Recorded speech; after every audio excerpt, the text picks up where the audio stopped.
excited to get into today's live stream. It is called the Stream of Collective Consciousness. It's a very interesting, funny name that I came up with to talk about the social issues and news that is happening in the world. So I'm excited. I haven't been on live stream in a couple of days. It's been 6 days, but took a break. The last time I streamed was last Friday. I streamed a socialism conference for 8 hours, my longest stream ever. But I usually only stream Tuesdays and Thursdays from 4 to 6-ish, 7-ish. And I talk about sustainable fashion, I talk about environmentalism, and I talk about social justice and sustainable fashion. Did I say sustainable fashion? Sustainable fashion, environmentalism, and social justice. I think I started with the social justice one this time. They do sound alike. It is a peaceful day in Illinois, and I'm just gonna talk about a lot of stuff. A lot of stuff has been happening in fashion, and it never stops. Shein is always messing up, and there's always so many drama. There's so much drama in the fashion industry, and there's always a lot of contentious environmental conversations to have about how brands are producing and disposing of their stuff. So we're gonna get started. My live streams are pretty straightforward. So I usually just use this Canva deck to help me balance everything out. So if you ever want to hear about the news but don't want to stay the entire live stream, sad if you don't want to stay the entire live stream, but if you do want to stay on the entire time, bless you so much. But here is this. If it's a resource, you can always look into it. It's on Canva, and it has all the news it'll cover. So if you can't stay, oh, sad, you can turn to this Canva deck, and it's on my YouTube live stream description. So it's on YouTube only, YouTube exclusive. And it's pretty relatively simple. I usually only stream, like I said, Tuesdays and Thursdays from 4 to 7. And I talk about sustainable fashion first, take a break, talk about social issues, environmentalism, positive news, stuff like that. And then I do watch fashion shows and like try to end off on a good note. But if you ever want me to talk about anything that I don't choose to talk about in my slides, you can always fill out this form. And this is where I see what people want from me. I am creating a Discord so people can communicate with me through there. But for now, this is what I've been using, and I think it'll be like the main news path or way for you to like get me to look at certain news or certain like things and want me to talk about it. That's always a resource. But most likely I'll cover what you submit like on the next live stream. So like on Tuesday that's coming up. But yeah, that's pretty much it in terms of like starting off the live stream. Personal updates before I get started. I do want to check the audio, so hang on tight. I do love actual audio, so we'll just stare at them.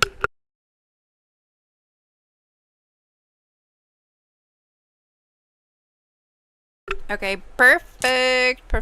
The audio sounds perfect. It feels kind of strange live streaming again. I haven't live streamed, like I said, in like 6 days. So it's been a while because I usually stream very consistently. I've tried to live stream for 3 times a week, so Tuesday, Thursday, and Sunday night. But I haven't been that consistent. But ooh, that's me in the background. But I haven't been that consistent. There has been a lot of like personal stuff happening in my life.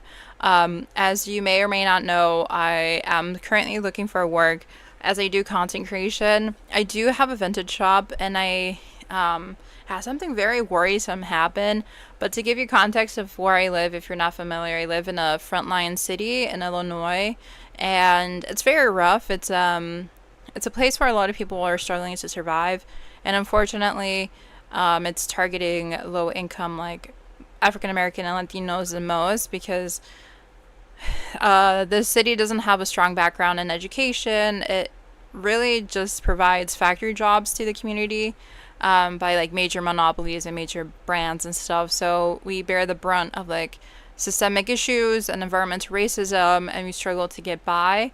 And so good jobs are hard to get by. I moved back after I had a very troublesome time in Montana, and I've been here trying to look for work. It's my house, my home, basically. And yeah, it's been a struggle. So I've been really seriously thinking about moving away, but I do live at a I live in a vintage shop. I feel like I live in a vintage shop, but I work at a vintage shop some days out of the week. And I had someone try to rob the place, and they did effectively rob the vintage shop that I work at, which is crazy. And I've been trying to deal with it this week.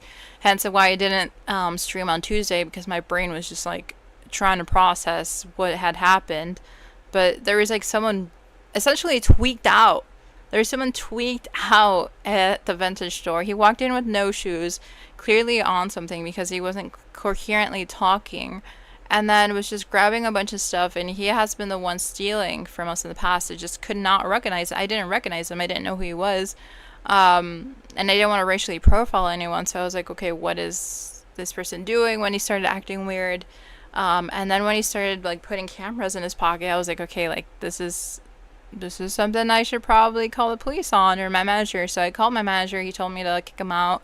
And when I was trying to kick him out, he was like dragging like 20 jackets with him, which is crazy. And I was like forcing him to put it on the couch, and he was like, no. And he like started scrambling, looking through everything that he had to see what he wanted to take. And I was like, no, you can't take anything. And it was so like intense. Like he was literally like in front of me with 20 jackets, refusing to let it go. And I was like, you have to leave the store. And he was like trying to scheme his way still through this moment, when even though I was shouting at him, being like, I'm gonna call the police on you. And then he like grabs his shoes and like runs for it. He runs past me. And I don't know if he has a weapon or not, so I was like, oh my god, like, is he gonna run at me? But he runs past me out the door, and he takes 3 pairs of shoes that are valued around $100 each. He has like 2 or 3 cameras in his pocket, has 2 hats on his head, and sunglasses on his face. And so in that moment, he like robbed like $600 worth of stuff. And then I didn't realize, but he had followed me in when I had just opened the vintage shop around 12ish, but I get there 10 minutes early, and he followed me in without me realizing, because I went to the bathroom to fix my eye contacts, because I always hurt after the sun when I drive. And he like was able to sneak in and like grab shoes when I didn't even realize, meaning he knows when I work and knows my patterns. So that was another $100 that he stole. And I work Saturday nights, so he also stole then too. I just didn't notice until it was caught in the cameras later from my coworker who was checking cameras. So he also stole another like $100 on Saturday night, meaning he knows when I'm working and is specifically stealing when I work. Maybe with the assumption that I'm more gentle or won't call the police. But I genuinely didn't notice on Saturday and at 12 p.m. when I first entered the store, to the point where he escalated enough to like have the audacity to steal like, or try to steal like 20 jackets. And he was literally dragging them around the store. Like, this man was on a mission to steal from this vintage shop, and he's stolen in the past. He has a criminal record of like stealing maybe like $500 worth of stuff from the vintage shop. So he clearly was on a mission of like feeling like he could do this to us and could get away with it. It's just I didn't recognize him. I didn't know who he was. But the audio is too high. Let me lower it. But that's what happened. And then I was like, oh my god, like, what am I supposed to do? And they were like, oh, lock yourself in every time someone leaves or enters the store, which is highly unrealistic. But I was like, okay, sure, in the moment. But hopefully they get him soon. I think he's been very chaotic, so I think there's a probability he is going to be catched eventually. I just hope that nothing happens this upcoming Saturday when I have to work again. So I think my 2 options are like hope for the best or like quit, basically, because you can't really lock yourself in a store when there's like customers. So I've been applying to more jobs, and I think I need to take a bit more drastic efforts. And there's like a lot of different programs that I've been talking about in the past. There's like Coolworks, which I've discovered, which is like a site that connects you to jobs that provide you housing. And I think that's like my best route, because I can't afford a down payment and like $1,000 or $2,000 worth of rent right now. So this is a site that I've been looking at, and it's really good. It's just, it does take a bit of courage to try it, because you do have to move to places you haven't been and do like seasonal jobs basically, but I found a really cool one in California, which would be from like September to November, and it would be like 3 months of like basically full time work at like $18 an hour, which is not bad. That's what they're paying basically everywhere, no matter where you go. Like, it's hard to find a job that pays more than like $19 or $20, no matter if you have a college degree or not. But here's some listings. Like in Maine, you can be a pastry chef, a housekeeper, an adventure guide. You can help with the lodging in Yosemite. I don't know how to say that one. Yosemite.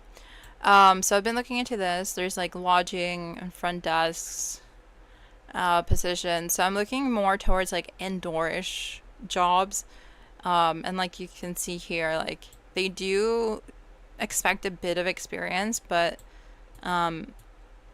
it's not like, I don't think it's like super competitive, especially because it's like seasonal work and you can get tips at least with this one. And some of them like provide housing. Some of it is included in the package, some of it is you have to pay, some of it's like a private room, some others you have to share the room with another person, like college, like dorming. And then they give you meals and stuff like that and internet. So for this one, it's like the same thing. It's like, for example, like it was from mid-May to mid-September that they're looking for people to staff the lodging. So really all you would have to do is like fly there, and then you would start working there and living there for the months that you decided to be there. So it's great for those that are like adventurous and want to try something new. But for my case, it's like I need a place that's gonna give me like a good job, and I don't have to worry about rent. Preferably in my own room, that'd be great. But I mean, I'm running personally out of money, so that's kind of like my pressure point. So I may just give up the idea of like of having my own room and like bearing through like 3 or 6 months of seasonal work and then move to Wisconsin, because that's ultimately the goal for me. So that's kind of like what's happening in my personal life, because my home city that I raised with is increasingly difficult to afford, and that's like the reality of frontline cities. There's no available work basically at a livable wage, and there's really no opportunity. So what happened with the vintage store and the robbery was more so like a symptom of like no investment or no resources given to the most vulnerable. And it's really easy to become homeless when there's no one helping you, when you don't have an income stream, when you're like dealing with mental health issues, when you don't have family, or there's no work readily available for you. So I do feel bad for those that are going through it basically, but I am too. So I've taken some drastic measures for work situations, but I'm like hopeful that I can find something on Coolworks. I've been like checking it vicariously, not vicariously. I clicked out of it. I've been looking at it intensely. There you go. But yeah, that's why I didn't really live stream on Tuesday. But hopeful I'm hopeful I'll find something. I'm willing to move anywhere, to be honest. In the desperation of a job, like I think that manifestations happen when you have enough resources to manifest. That sounds crazy, but that's been on my mind a lot. It's like you can like bring things into fruition when you have the ability or the resources to do so. Because I've seen my parents try to manifest like a paid job or like a paid house or whatever, and it's impossible under systemic change. So like I'm kind of like questioning like this idea of like if you like feel that things have already happened, it will happen, which is something that a lot of manifestors say. Like if you manifest a feeling of it already happening, of whatever you want already happening, it's gonna happen. I'm like, do you guys forget that we need to pay bills, and that there's like setbacks and systemic issues and racism and like lack of resources for a lot of people that want to achieve their dreams? But yeah, I feel like manifestation often comes from like a Western ideology that it's not rooted in like reality basically. So I'm still trying to like work towards things, obviously, but like I hate when people are like just manifest a feeling of it already happening. I'm like, with what money? With what time am I gonna manifest something that's like hard to reach unless you work really hard for it with a lot of time and dedication and like support. So yeah, that's been happening in my personal life, but I'm still optimistic. I do think I'm going to stream less because I will be amping up my job applications. I currently don't feel safe working at the vintage shop that I work at. I mean, realistically, who's going to feel safe after someone like was robbing in front of you and is like following you into your workplace and knows exactly when you come in and come out? So that's not a very safe location. It's very unsettling to be watched anywhere, to be honest. I mean, live stream you give in live streams you give permission. You give people the consent of like perceiving you and watching you and like hearing you, and like I'm sharing this openly, right? But there's a difference when someone like stalks you, who like knows where you're gonna be without you understanding that they're gonna be watching you. So yeah, very unsettling. I would quit if I had the resources, but I don't. So I've asked for a break, but my coworker didn't respond back to me, which is notorious of him. So I'm waiting for him to see if I can take a week break. If not, I'll just message my manager and go from there. But yeah, that's kind of what's happening in my personal life. I may not live stream on Sunday because I'm just feeling so out of it given all my personal problems. But I'm excited to get into the news. I think that's what really grounds me and what I'm centered on in my life, like doing what I can to address like the chaos of like the fashion industry and like the world through logic and like reasoning and like staying up to date.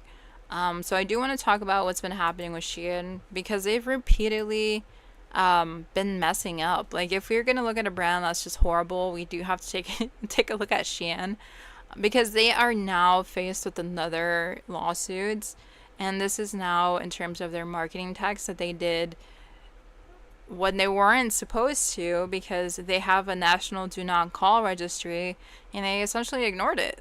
So this is such a great article by Fashion Dive. If you want to stay up to date, don't want to pay for news, Fashion Dive is where it's at, man. But basically, Shein is facing a class action lawsuit that claims that fast fashion giant sent marketing text messages to those on the National Do Not Call registry, according to court documents. So the complaint alleges Shein sent 3 text messages to the plaintiff in June after the complainant registered with the Do Not Call registry in April. The plaintiff did not explicitly sign up for the texts. So attorneys for the plaintiff are seeking a jury trial and claim that the plaintiff suffered an invasion of privacy, intrusion of life, and private nuisance, and that Shein should not. Wait, what? And that Shein should have known that the plaintiff's phone number was on the Do Not Call registry. So to get into more detail about what happened, basically, Shein is facing this lawsuit, while also Temu is facing 2 similar class action lawsuits over texting people on the Do Not Call registry that were voluntarily dismissed by the plaintiffs. Oh, that were later voluntarily dismissed by the plaintiffs. What does that mean? They were like, oh, I'm going to drop the charges? Is that what really happened? The people were like, we're going to give up. No, what? Why would they give up? Maybe it was like too many court costs. Dang. That's correct. Huh. But let's go back to this. But basically it says that though Shein has previously faced class action lawsuits, the new complaint is unique in its claim of violating the Telephone Consumer Protection Act. So the new complaint was filed Friday in the U.S. District Court for the Southern District of Indiana, the district in which the plaintiff resides. Oh, this is an Indiana queen. It's like very close by. It's like maybe like 2 hours away from Illinois or something. Don't quote me on that. I'm really bad at maps. But in addition to seeking a jury trial, attorneys are seeking monetary relief for the plaintiff and members of the class, including attorneys' fees, costs, and expenses. A Shein spokesperson didn't immediately respond to Fashion Dive's request for comment. Last year, a group of designers and artists filed a class action complaint against Shein that claimed Shein had copyright infringement baked into its business model. Wow. And then many of the lawsuits Shein faces are copyright infringement claims. Yeah, which is what we've always talked about in the past. Like, Shein is notorious of copying the design and like basically the intellectual property of other brands. But then you get in a gray area of like inspiration and then stealing. And usually the person that, or the brand that wins out, is the one that can afford to be in court. So usually the independent artists just kind of drop the lawsuit, or like drop it because they don't have money to fight back. But they have not only been sued by independent artists, they've also been sued with like Brandy Melville, which is something I covered on last Thursday's stream. Essentially because Shein is stealing the same photos that Brandy Melville uses, which are from their customers. So technically both brands don't own the photos, but like Brandy Melville has like the rights to the photos, even though the photos are like from the customers that they took. Anyways, but yeah, the article ends off by saying, recently Shein's advertising practices have come under additional scrutiny after France's antitrust authority fined the fast fashion giant for misleading consumers. Yes, so France has been heavily targeting Shein, especially because they want to get rid of fast fashion to protect their own local fashion industry. And that has been getting major wins. Like, France and Shein are in this ultimate battle of will right now. And I think France is effectively winning because they're like bringing this like governmental authority and being like, we don't want you here, like you're misleading our consumers, like you're doing damage basically. So they've been passing them bills. They've been passing the bills, which is just proof that we need governmental legal action to hold these brands at bay and to like hold them accountable. So France is such a great example of what we can all do across the globe. It's just, it will take internal governmental action, and you know, obviously the policies need to be passed and then implemented. So yeah, interesting. I'm not surprised that Shein would do this. I'm not surprised that Shein would be disrespectful of the do not call registry. Like, I think it's known. I think it's known they don't care about the consumers. If they're going to be stealing from brands so outrightly, if they're going to be stealing from like Brandy Melville, if they're just overproducing essentially and not even having the audacity to call themselves a fast fashion brand, just shows that they're doing anything to not be held accountable to what they're to what they're producing, to what they've become. And they say, oh, we're an on-demand fashion brand and we produce things once people order it.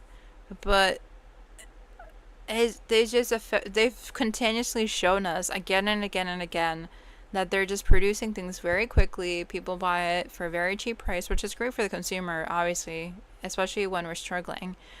But the fact that then consumers buy and buy and buy and buy again, especially because they make it so appealing for the consumer to buy again, it's nasty of them. And I blame I don't blame the consumer necessarily. I blame the brand for pushing so many things and trying to gamify it. Like, every time I go on Shein, I'm like clicking through a million little games, and it's not fun for me. Maybe it's appealing for others, but they just try to make it as fun and attractive to like get a discount or win a deal, and your mind suddenly becomes thinking, your mind just like thinks, oh, okay, like I got a discount, or like this is worth it if I buy it right now. Like, I won't get this deal any other time. They mess with us mentally. They mess with us mentally. I do wonder if there's anything on YouTube about this, because I've never heard of the do not call registry. I didn't know there is such a measure to protect us against that. But let me see what that even means. I also forgot to turn off my notifications, so I'm gonna do that too. Let's see. Shein faces class action lawsuit over texting. They're always getting sued. If you pull up them getting fined, everything else comes up. Oh my god, this is so funny. France finds not a fast fashion company, Shein. But that's in quotation marks. Oh my god, this is so funny. Wait, we need to see this.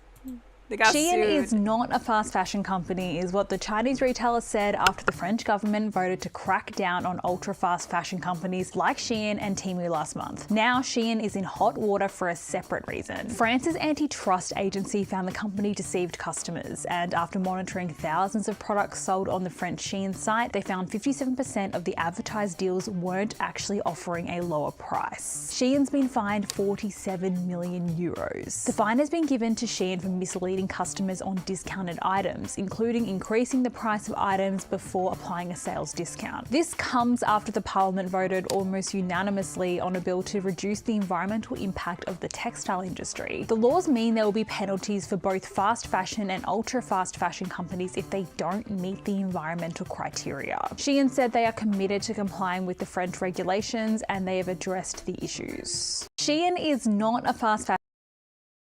Shein has addressed the issues by ignoring the issues, basically. They're not gonna change anything.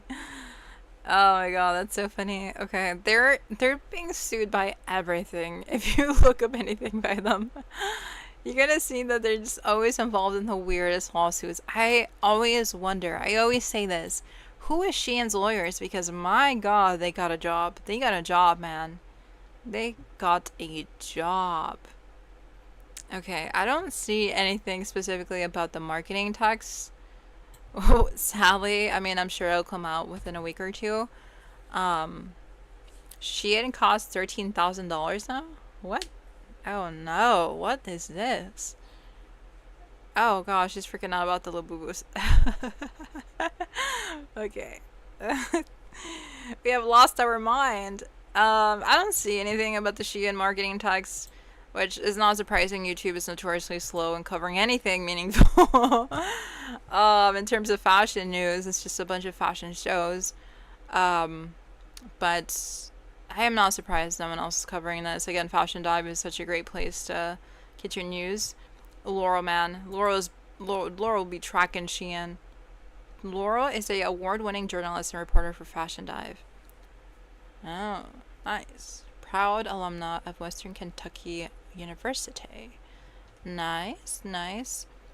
Well, they don't really care about consumers. They don't care about us. Just more proof, man. It's so disappointing because I do want to support major brands, but then it's like they keep violating our trust. And I wonder what other brands are doing this. And who sends us texts without our permission? Because I just be receiving text messages and phone calls, and I don't even question it anymore. I'm like, oh my god, spam call, and I block them. But it's really annoying. It's just like a normal part of our lives. But I didn't realize I had a protection against it. Oh gosh. National Do Not Call Registry gives you a choice about whether to receive telemarketing calls. Oh, you can register your home or a mobile phone number for free. So the brands are bypassing this protection. Ew, god. Well, most businesses and brands are doing consumer violation rights, or violating consumer rights if like they're calling us so much. Okay, that's not fun. That's not fun, guys. Oh my gosh. But another thing that I saw that I found interesting to talk about is this brand called Everlane that I have been following along for quite a while. They have this like presence of being known as like a sustainable fashion brand or like a eco brand, especially with like consumers that have disposable income. And now they have a new CEO and they're like supposedly restructuring leadership. And what that means is that one of the founders, Michael, will step out of the chief executive role and then become executive chair and climate activist, which I find very interesting because why is it that the CEO is stepping down to be able to be the climate activist of the brand or like in general associate as a climate activist? So that was just like a red flag I wanted to talk about because now there's going to be a new CEO, Andrea, this lady over here, and she used to be the president of fashion lifestyle at Decker's brand, where she essentially like transformed the UGG from a sleepy cold weather boot. These are not my words, this is article, where she transformed the UGG from a sleepy cold weather boot business into a fashion player through buzzy designer collaborations and influencer campaigns featuring everyone from DJ Peggy Goa to fashion editor Andre Leontali. I remember when the Uggs were like super popular when I was in high school. That was like back in 2013, 2012, 2013, 14, and 15. Yeah.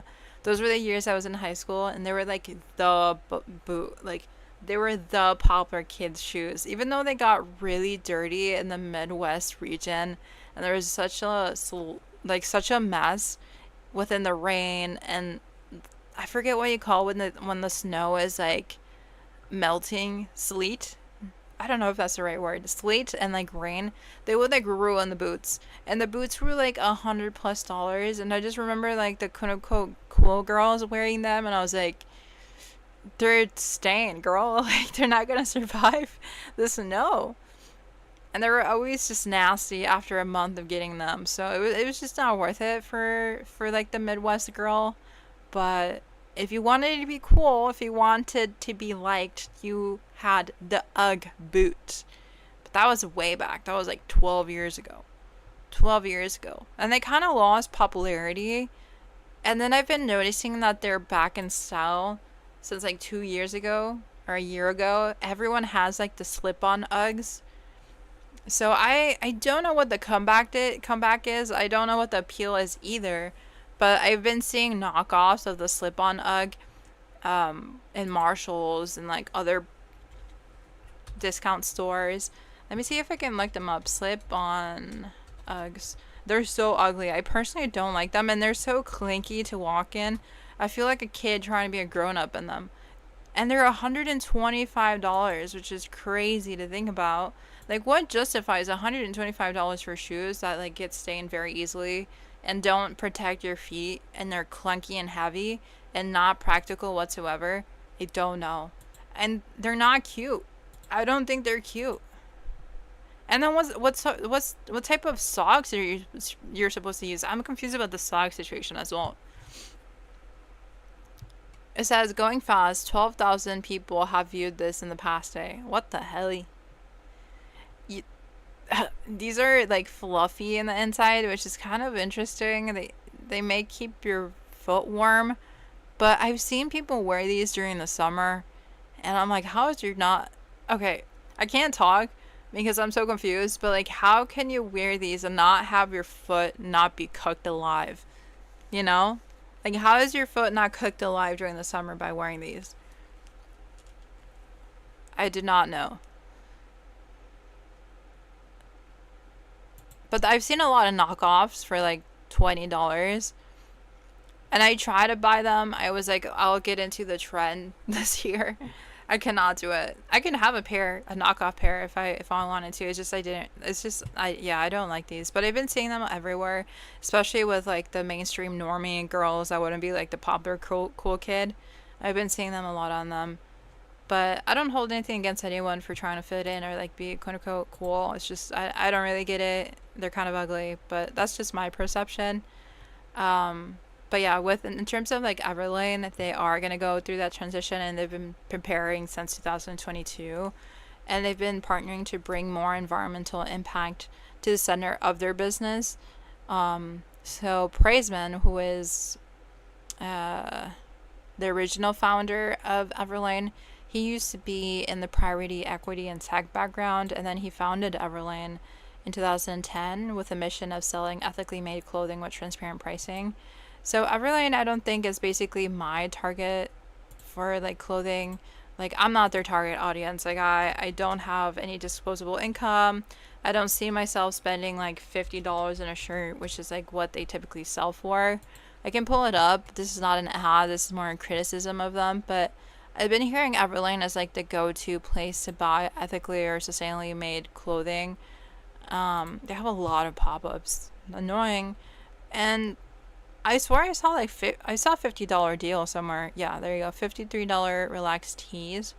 But like this sweater is like $168, but it is cashmere. It's interesting how they use younger models when I've seen a lot of older women buy these things from this brand.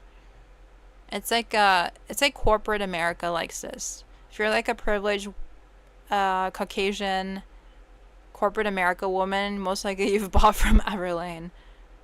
That's kind of like the demographic for like sustainable fashion though. So like what can we do? $81 for a shirt is crazy. $62 for a shirt, crazy. You know, like we can just go to a thrift store. We can always just go to a thrift store and buy something for like $5. Support local businesses, not like Goodwills who like just profit from our interest in secondhand, and then like the CEOs keep all the money. Like we should go to like that like rundown small place that no one else goes to or is too messy to even navigate. But like if you buy from them, like you're supporting a local business owner, and most likely you'll find something for like 5, 10, max $20. If it's more than $20, you're most likely at a boutique. But I don't find these things cute. I feel like this kind of fits into the stereotype of like what sustainable fashion should look like. Like they say, oh, wear linen, and it's usually like very minimalistic colors. I'm like, guys, you know that liking sustainable fashion means you can look like anything.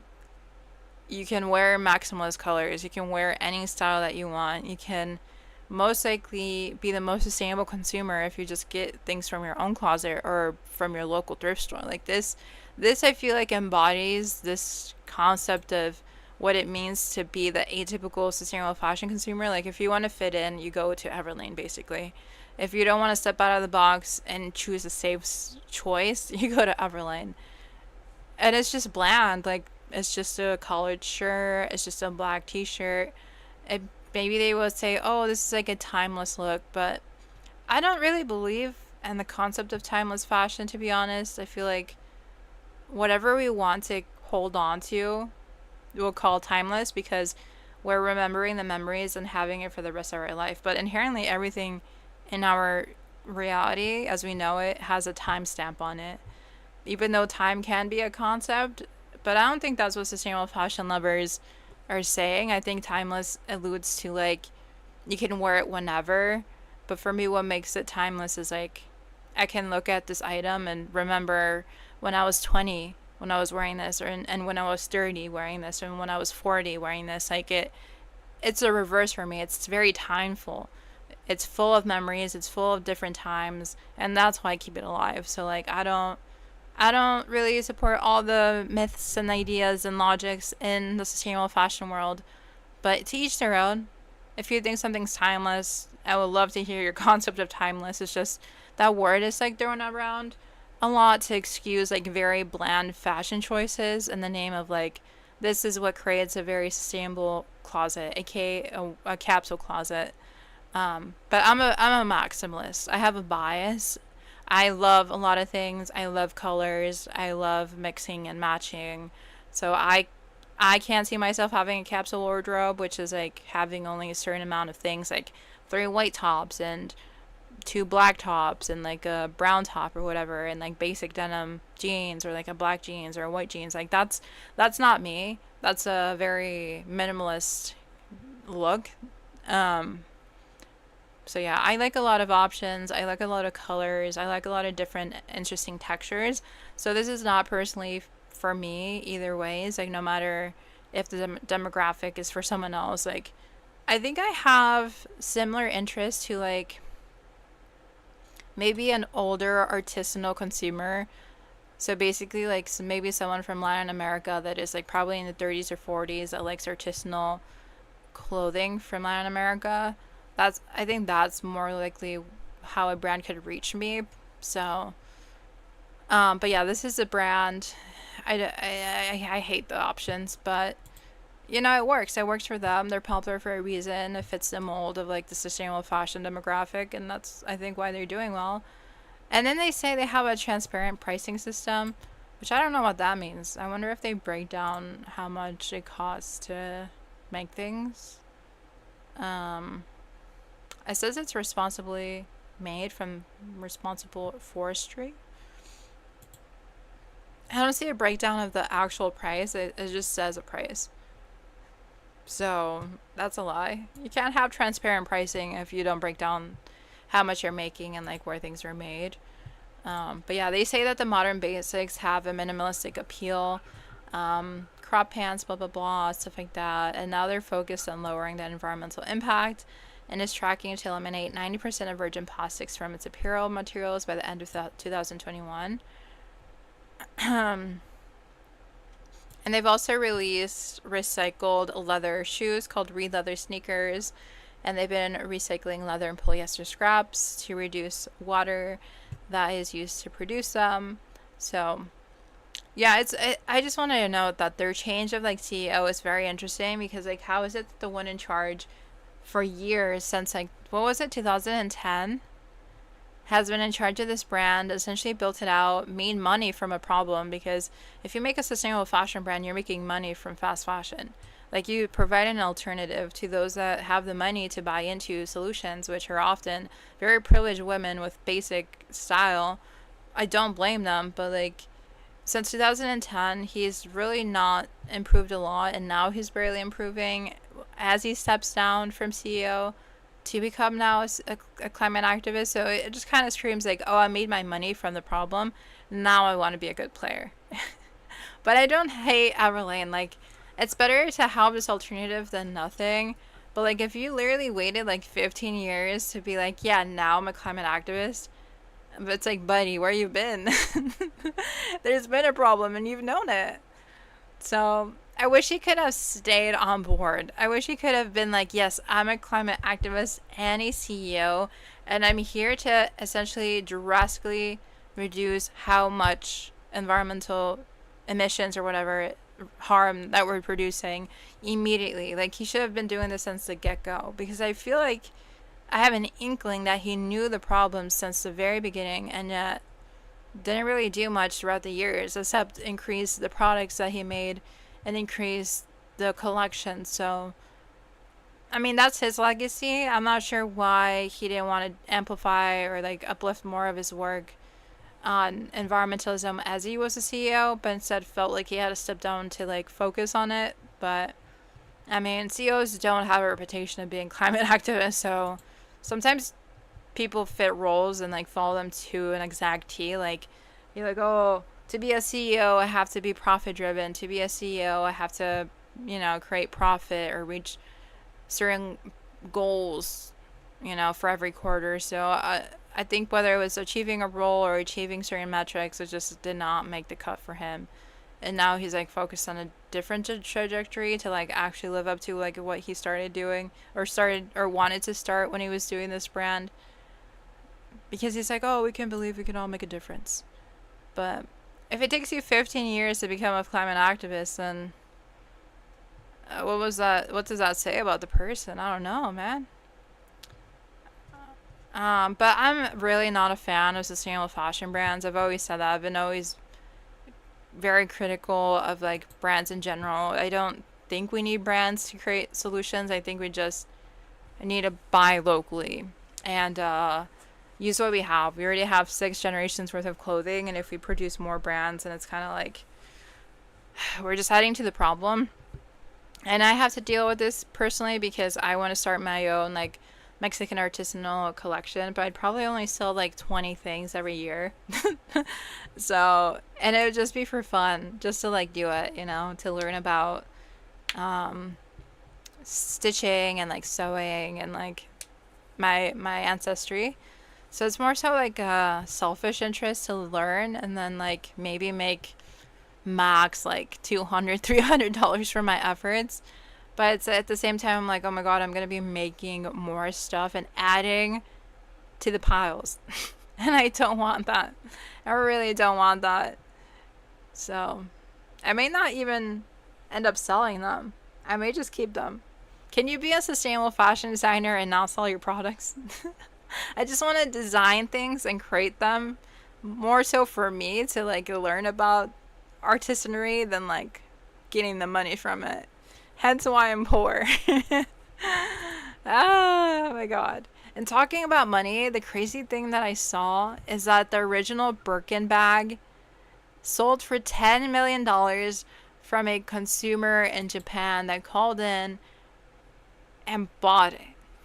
Which is crazy. $10 million for the original Jane Birkin Hermès bag is crazy amount of money. And I really do hope that the Japanese person that bought this is happy and content with their life, because materialism can only do so much. So hopefully she got some dopamine hit that will last her a while, because $10 million, it better hit you, bro. It better give you that dopamine. Oh my god. But that's crazy. I don't see myself ever spending that amount of money on a bag. $10 million on one thing is a crazy amount. Even spending $10 in a bag for me is a lot. And I just buy from like thrift stores, and I'm like, is $10 really worth it? Most of the times it's not. But that's just me. And it's this bag right here. It's this bag right here. I don't know what would justify $10 million in any case, but just for the fact, or for the sheer fact that you're gonna have the original, I think is what was appeal. And then with this like egotistical sense that you're going to have the Birkin bag, like not a Birkin bag, but the Birkin bag. Like you are the OG owner. Your ego is gonna be off the wall, you know? If you're looking for meaning in life, just buy a $10 million bag. Surely it will fix your problems. But they say that it was auctioned off at the Sotheby's auction for $10.1 million, which broke previous auction records for a handbag. So another Hermès bag, specifically a white Himalaya Niloticus crocodile diamond retort Kelly 28. Jesus, try saying that even once.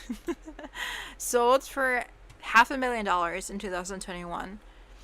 And the purse, which was sold to a private collector from Japan, in what Sotheby's in a press release called an electrifying 10-minute bidding battle between 9 determined collectors. So 9 people essentially within 10 minutes were fighting, where to the point it went up to $10 million in 10 minutes. Did they start off with $1 million? Like, I want to know what happened in that call. Oh my gosh. And it was the first of a famous lineage of Epiness bags designed for the singer-actress. Although the phrase has been commodified by corporations and lost much of its meaning, true it girl. I mean, if you are rich and want to reach this certain like status symbol of the confirming that you're like on top of the top, you buy yourself a Birkin bag, especially because of how expensive it is. Like I've been seeing they go up to like $10,000 or whatever or more.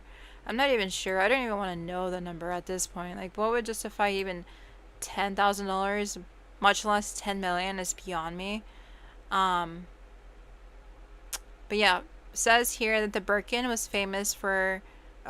the lady was famous for overstuffing her own bag with mementos of a life well lived, filling it with multiple scribbled in journals, tattered books, pill packets, pens, newspaper clippings, mascara, another mini bag, and all pieces of a woman interested in both in her own interiority and the world around her.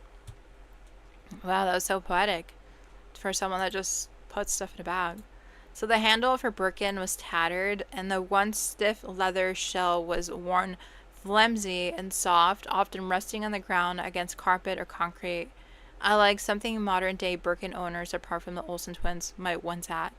Oh my god, I do that all the time. I put I put my purse on the floor, and I just leave it there, and people get so mad at me. And I'm like, guys, it's just a purse, and I bought it at the thrift store for like $6. Most of my purses are worth $1 because I get them from the bins and they weigh it per pound. A purse doesn't really weigh that much, so it's like $1. But people are like, you can't put your stuff there. I'm like, girl or boy, it's just a bag. I can love this bag, but most likely I'm gonna forget about it. Like I forget about a lot of my stuff, which is a bad quality, but I'm not emotionally attached to materiality, so like I may love fashion, I may love a bag, but I'm not gonna protect it with my life. I'm not gonna be like, oh my god, I'm gonna like take super care of it, you know? Like I just use it. Like I'm not like, oh my god, I can only put this on the couch, whatever. And like, no, I actually like just fling it and I live my life. I mean, it's what you're supposed to do with a bag. You're supposed to live with it, and it's literally just meant to hold your stuff. So like, your life shouldn't be about the bag. Like, the bag should serve your life. But I mean, I get taking care of your stuff, but there's a certain point where you're like, that shouldn't matter too much. And she literally put stickers on it. Like, you can see the remnants of the stickers on here, which is so cool. Like, she actually lived, and like, her bag just was part of that life. Like, her life wasn't the bag. Oh, is this her? What's inside the Jane Birkin's Birkin bag? Jane Birkin's Birkin bag? You mentioned the bag. First of all, I assume you get them comped. Certainly. But I only have one at a time. I was quite well known for a basket before. So I just obviously knew that girls like to have masses of things in the handbag. And so, although I would love to have been a sort of neat person that would fit in with the Kelly, then, which is the same as that, but much smaller, I never thought you could get enough things in it. So I asked for one to be 4 times the size of the Kelly. And I always think that you need, I don't know, when I haven't got it suddenly, another pair of glasses, the credit cards, the eye collier for Dolly. I mean, everything's useful. It just weighs a ton. And as it was mine, I just thought it was more fun to hang things off it. So I hang my watch off it and all my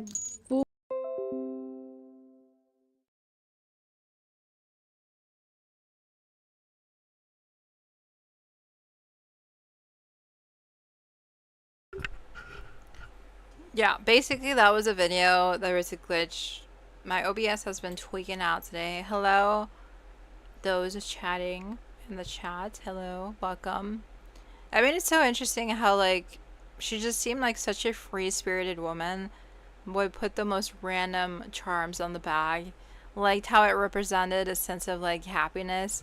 Like, she just thought it was funny or, like, cute, or it brought happiness to hear jingles on her bag. I wonder if she herself would think it's justifiable to pay $10 million for a bag. I don't think she would be a supporter of it, but who knows.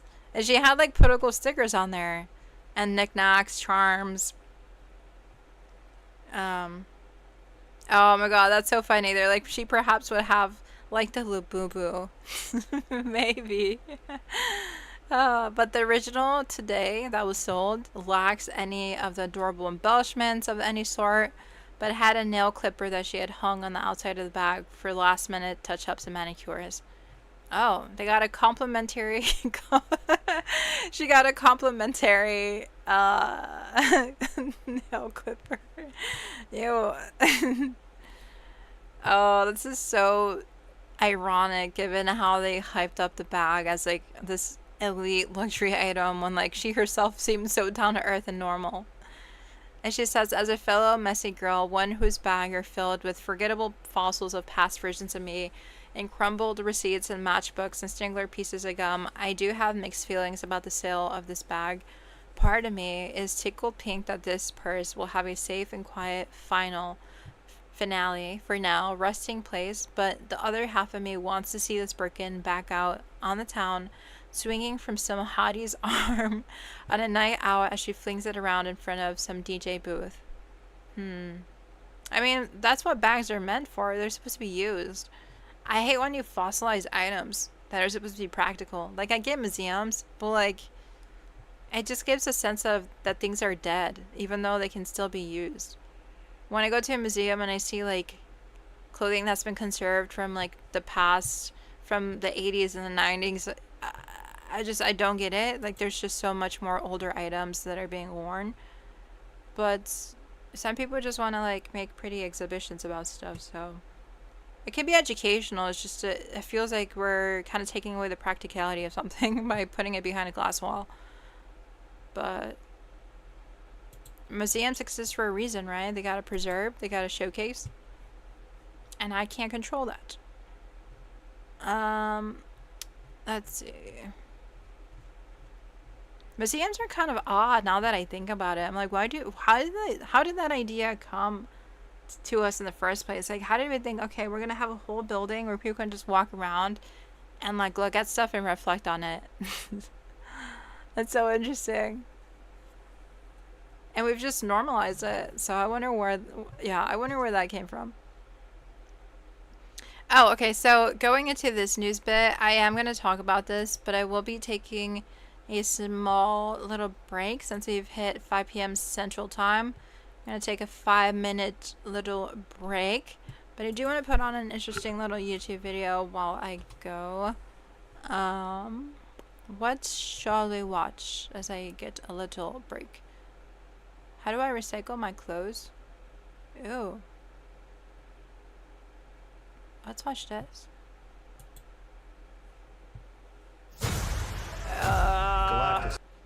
No. I want to watch the Superman movie so bad. I'm probably going to go watch it soon. Of add to cart, where trends change faster than overnight shipping. But fashion has a dirty secret, and I'm not. We're living in an age of add to cart, where trends change faster than overnight shipping. But fashion has a dirty secret, and I'm not just talking about my middle school jeggings. I'm Brooke Butler, and welcome to What Do I Do With This? The show that untangles the mess of modern waste so you don't have to. In this episode, we're airing the dirty laundry of fast fashion and how to invest in more sustainable options. Fast fashion is cheap, it's easy, it's trendy, and it's a huge mess. From the things that fall apart after just one wash to the pile of what was I thinking in the back of our closets, we're swimming in things we don't wear. In fact, each item only gets worn an average of 7 to 10 times before we're over it. And it's not just about what we see. Behind that $5 t-shirt, there's someone working long hours for low pay in harsh conditions. There's water waste, pollution, and tiny plastic fibers sneaking into our oceans with every wash. I love a little sparkle, but not at the cost of someone's well-being or the planet's. You might be thinking, but it's so cheap. And some people can't afford higher quality clothing. Actually, higher income folks generate 76% more textile waste. We love a contradiction. In this episode, we'll explore how to recycle responsibly, shop smarter, and maybe consider re-wearing that outfit a few more times. From nitpicking your style to buttoning up your linen closet, we're ironing out the fabrics of our trash. Do you ever wonder what happened to all that stuff you dropped in the donation bin? Well, it might have ended up here. In South St. Louis City, truckloads from around the Midwest deliver mounds of clothing items LC, where textiles have been getting a second chance since 1981. Remains is not body parts or roadkill. Paul White is the director of operations. So the name came from the style that remains in style.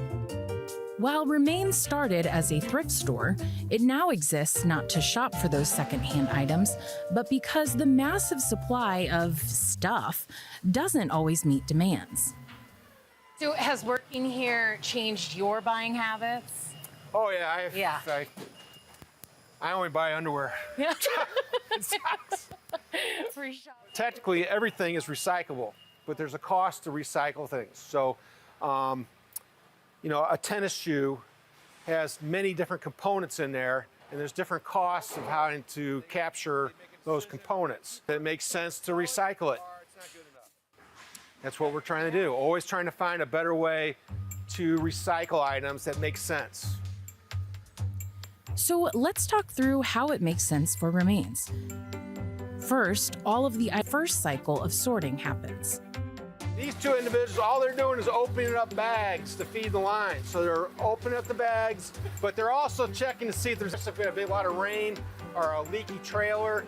That's the worst thing for us is wet clothes. So that contaminates like the whole load. It would go up here. The items then travel up the line for the next round of sorting. This area is shoes, toys, purses, belts, bric-a-brac, which is like pots and pans and household items. Okay. Those are going down to Central America. Oh, wow. Time for a refresh? Shop 10% off your next order on Wayfair.com. We've made it easier than ever to create a home that's just your style.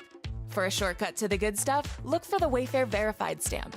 Each item's carefully inspected for quality, highly rated by customers, and valued just right for the price. To get recycled and used, reused. This is all reuse. Next, you guessed it, more sorting. Certain material gets pulled to cut into cleaning rags for factories, and this person's sole responsibility is to pull vintage and high-quality clothing. And after all that sorting, the items remaining on the line get baled into pallets. But now what? Who wants all of these once unwanted items?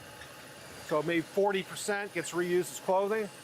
Then you have 25% that gets cut for rags for factories. The other 20% is processed for fiber. So it could end up in mattress padding, in the auto industry, soundproofing, things like that. Belts. But there is also a growing market for remains to process more specific odds and ends.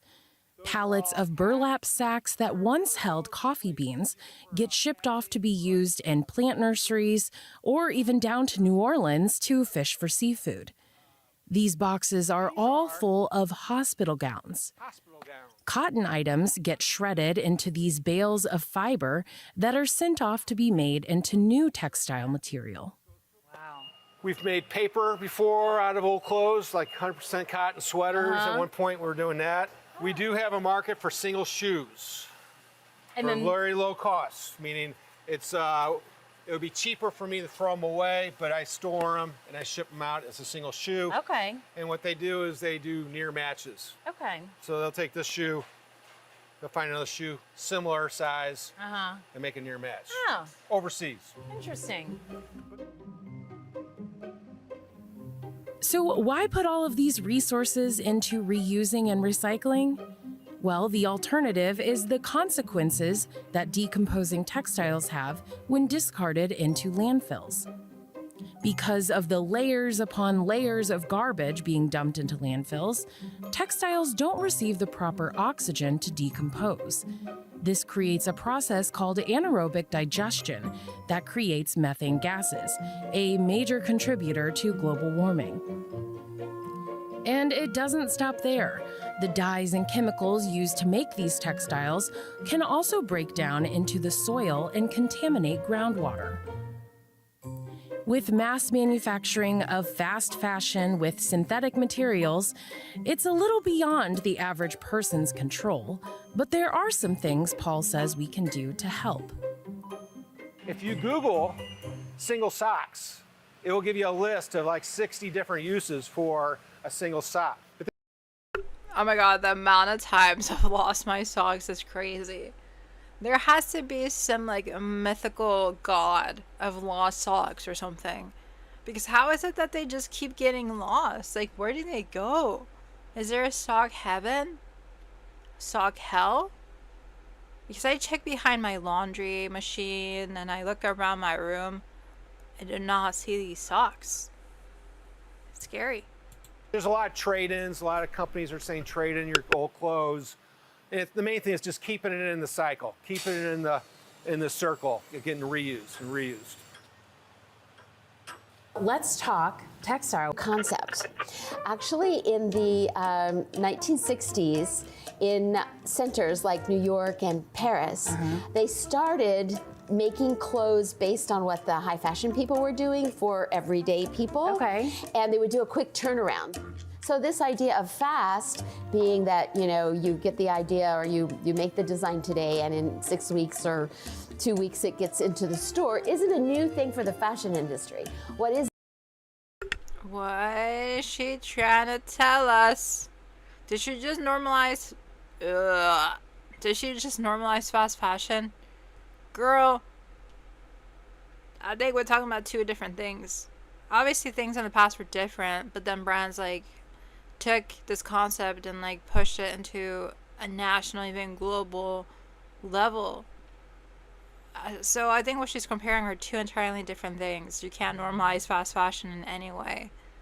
New about it is the scale. Right. Like back then we would do like 200 pieces of one, and now they started being able to produce hundreds of thousands of pieces. I love how the term wicked problem. Yes. Can you talk a little bit about that? Yeah, it is a problem whose solutions are as complex as the initial problem, and oftentimes the solution creates more problems. Right. Like vegan leather. Yes. And it sounds great. It sounds great because you're not Yeah. using animal. You're not but using the flip animals. side, The flip side what is it? Yeah. It's vegan leather. It's just leather made from like polyester. Interesting. Then the narratives here are very interesting. I do think there's a lot of problems with sustainable fashion and with fast fashion, especially.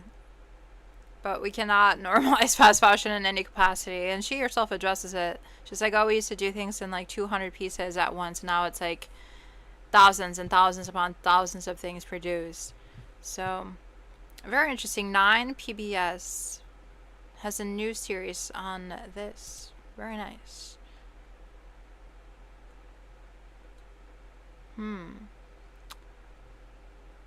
For the sake of time, I am going to move on.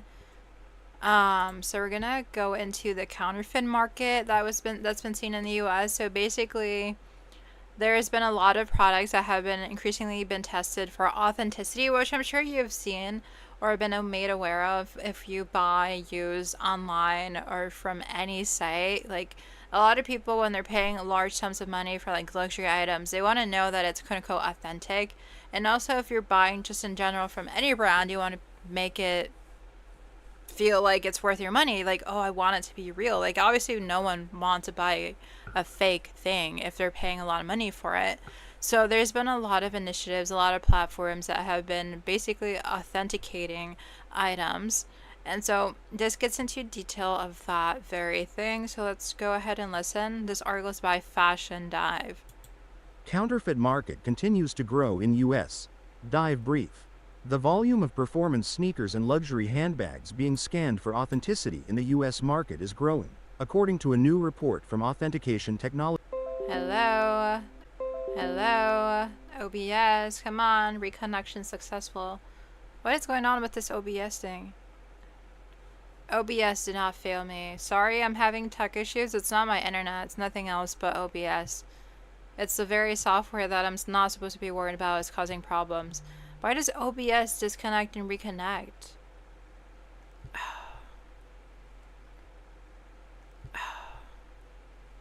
Okay, let me restart over because OBS decided to disconnect from its own software system. Okay. Counterfeit market continues to grow in US. Dive brief. The volume of performance sneakers and luxury handbags being scanned for authenticity in the US market is growing, according to a new report from authentication technology firm Entropy. Based on findings from fashion stakeholders using Entropy to scan their products, the number of tests increased between 40% and 50% last year, or by the millions, according to company CEO Vidyut Srinivasan. In 2024, brands using Entropy scanned handbags and sneakers worth an approximate total resale value of $1.9 billion. The company's software found 8.4% of products to be fake or unidentifiable. While the percentage represented a small decrease from 8.9% in 2023, the increase in the volume of tests was indicative of a growing counterfeit market, according to Srinivasan. Dive insight. Entropy clients include retailers, resellers, wholesalers, pawn shops, online marketplaces and border and customs officials, per the company. Its 2024 State of the Fake report based its findings on the total unidentified volume of scanned products. Out of the top 5 brands with the most fake products, Louis Vuitton led the luxury handbags category, with about 33% of the brand's scanned products tagged as unidentified. Following Louis Vuitton were Prada, Gucci, Chanel and Saint Laurent. Chanel's fake bags represented more than $500 million in total resale value, per the report. This is a serious problem that shows no signs of stopping and needs a more scaled approach if we have any hope of stopping the bleed between the counterfeit market and the legitimate one, Srinivasan said in the report. Just under half of all Entropy submissions last year were from the Americas. Out of approximately $840 million worth of goods submitted by stakeholders, $68 million were tagged as unidentified. The majority of submissions, $640 million, came from the US, where $61 million worth of goods were found to be fake. Entropy launched its first report centered on handbags in 2020. Since its founding in 2016, Entropy authenticated approximately $6 billion worth of goods, based on estimated resale value. The company began authenticating sneakers in 2023, and last year, found more than 10% of the products that were scanned were fake. This included Alexander McQueen sneakers, which turned up as unidentified 54% of the time. What stood out most is how rapidly the scale and sophistication of counterfeits are evolving, Srinivasan said in an email. We're seeing a troubling uptick not just in volume but in the quality of fakes. Some fakes are so convincing that even seasoned professionals can't tell them apart. The data shows that no category is immune, and that brands can't rely solely on traditional methods of enforcement or deterrence anymore. Wow, they're making really sophisticated fakes. This kind of reminds me when a bunch of like Chinese manufacturers and factories were like, yeah, we make your brand's items, even though they say they're not linked to our factory or not linked to our country. That's actually made here. And a lot of like luxury fashion lovers were like, they're lying. There's no proof that they make Chanel, that they make all these like high-end products. So they're just out there to like be weirdos and like lie to us to devalue luxury fashion for whatever reason. I feel like there was some justification in believing some claims. I don't want to say blindly, but I do think that there is a revealing factor there, if anything, of being like, where is our things being made from? Our supply chain is so screwed up, we don't even know where our stuff is made, which is, I feel like, a basic common sense thing that we should have access to. It shouldn't be that complicated. Like, we should know, oh yeah, that bag is made from Mexico, or that shirt's from Vietnam or whatever. Like, it kind of makes sense to be like, yeah, the fabric is from here, it was sewn here, and then it was sold there. Like, this is not a philosophical conversation that we're having. It's just like tracking down the steps in the supply chain and like making it aware to the consumer. But if brands happen to like reveal the truth, most likely it will expose exploitation and the unsustainable steps that it took to create the product in the first place. And it's really easy to be like, oh, this was made in, I don't know, USA, because the final part of it was sewed by American workers. What is happening? What is happening?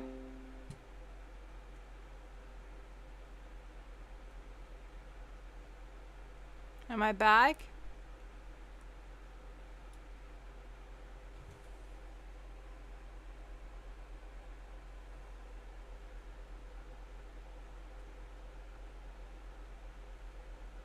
Hello? OBS, come on. You're failing me today. Okay. So that's weird. Okay.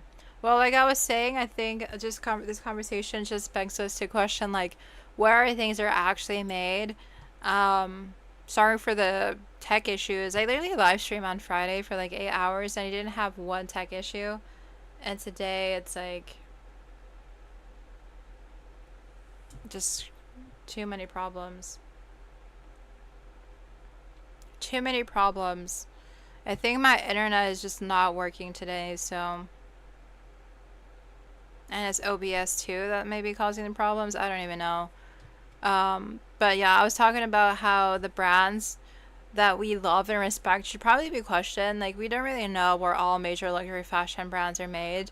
So for the fact that authenticators can't even distinguish what's real and fake anymore is crazy talk. And I think it just alludes to like maybe the concept of real and fake is much thinner than we want to address.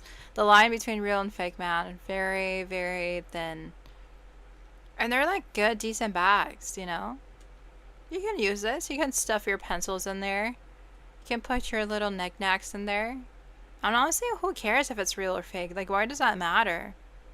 I mean, I think at the end of the day, for me, what matters is that the products were made ethically and sustainably, or at least, at the very least, pay their workers well.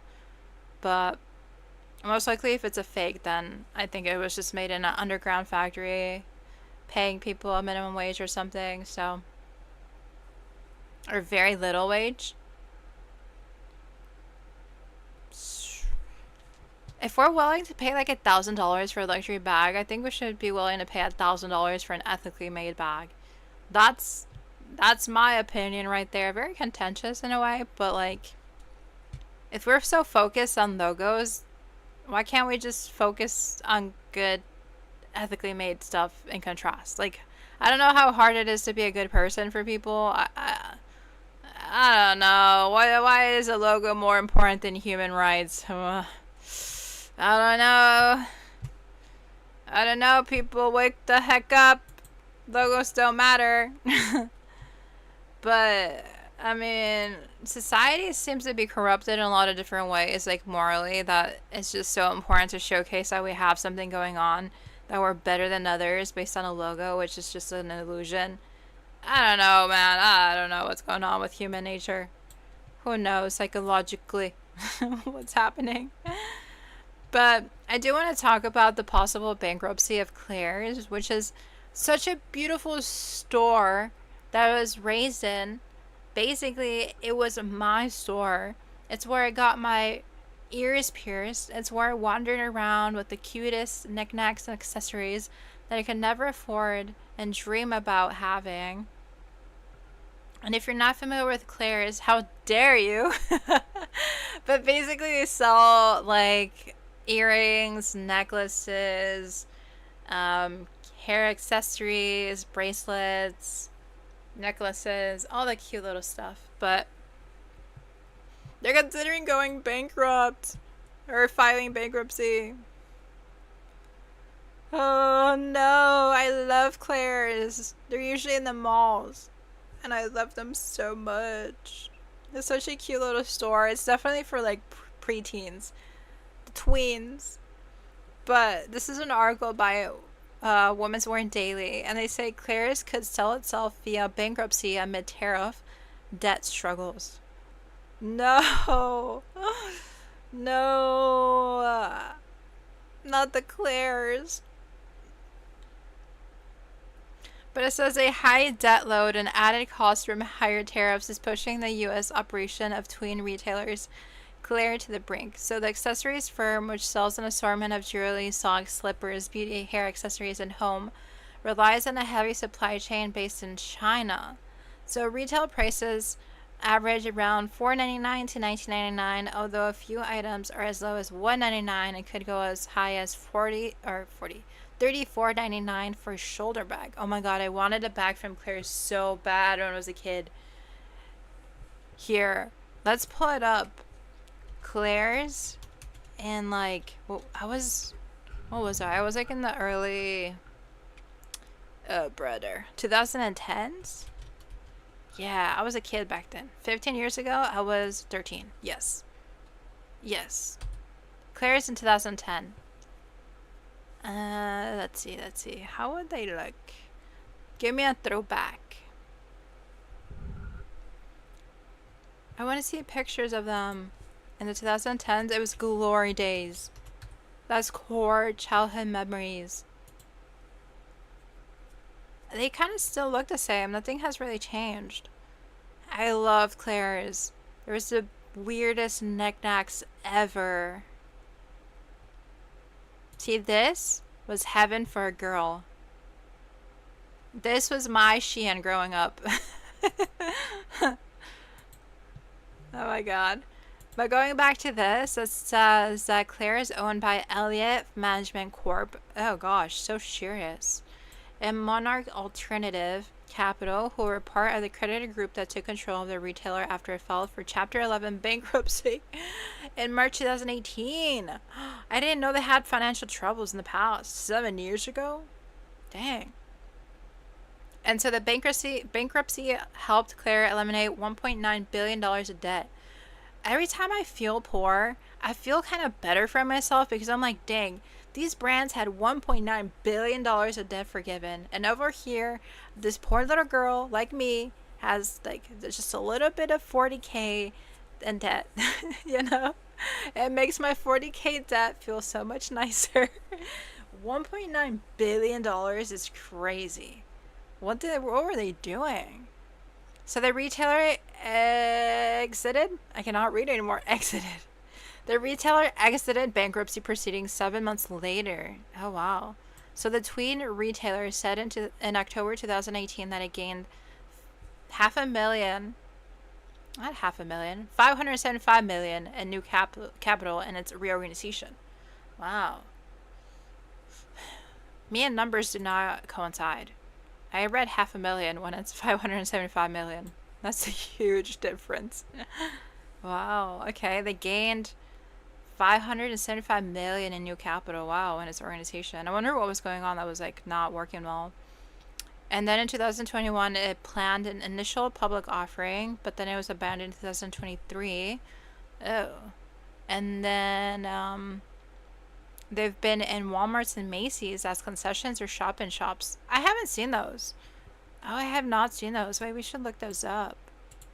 I personally am not at Walmart or Macy's that much, so I think it makes sense that I haven't seen them. Why would I be there?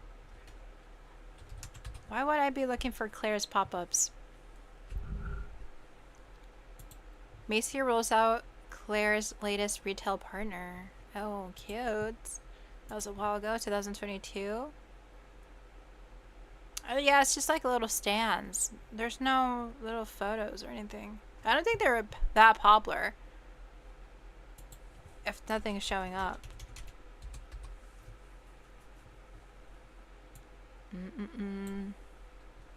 No, nothing is showing up. Interesting. My Google searches are so messy. Do not judge me. It must have looked like this. Just like a little pop-up thing. Yeah, okay, yeah, this is the one for Walmart. Oh, that doesn't look right. No, that looks nasty. What is this? No. Not the Claire's. Being commodified in Walmart. Yeah, this is the best photo. Oh, here's another one. Ew, no, I have not seen this in Illinois whatsoever. Ew, I don't like it. It doesn't look right. I wonder how much Walmart and Claire's profits from this partnership. I would have been so happy though as a tween seeing this in Walmart. It would have made my mom buy me something for sure. Oh my god. Okay, that's good to know. Good to know. But it says Claire's has continued. I can all talk. But Claire has continued to struggle for years. It faces challenges from other retailers that also cater to its customer base. Those include e-tailers such as Shein and Temu. Ah, how did I know, man? Shein and Temu gonna ruin everything. And they offer a wide range of similar merchandise at the same low price points. And Claire's also operates an e-commerce site, and sales in stores and online often sell items on BOGO buy one get one free basis. Oh yeah, I love that. That's how it actually ended up convincing my mom to buy me stuff.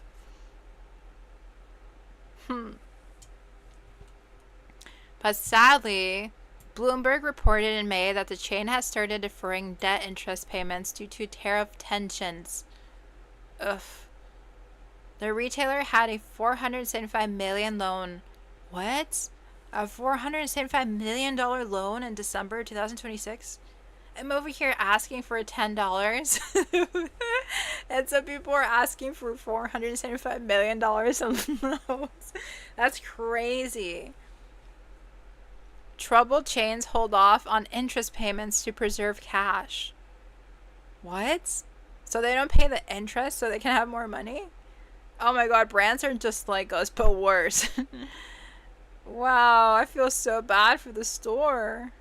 Oftentimes, that manufacturer for cash preservation can indicate a retailer who is considering a Chapter 11 filing. So bankruptcies are expensive, and bankrupt companies need the cash to keep operations afloat while in bankruptcy proceedings. Oh no, not Claire's! It can also be a sign that the company or its financial advisors believe there could be tight limits on what can be secured in debtor in possession financing. Okay, I did not study accounting. I studied business. I don't know what the heck they're talking about, but it don't sound good. There's also been talk in the retail market that the retailer's owners are seeking a buyer. Okay, that makes sense. But who might want to buy all of Claire's or its parts remain to be seen. The European operations will not be impacted by a US Chapter 11 filing. Wow, what? I didn't know it was a European owned thing.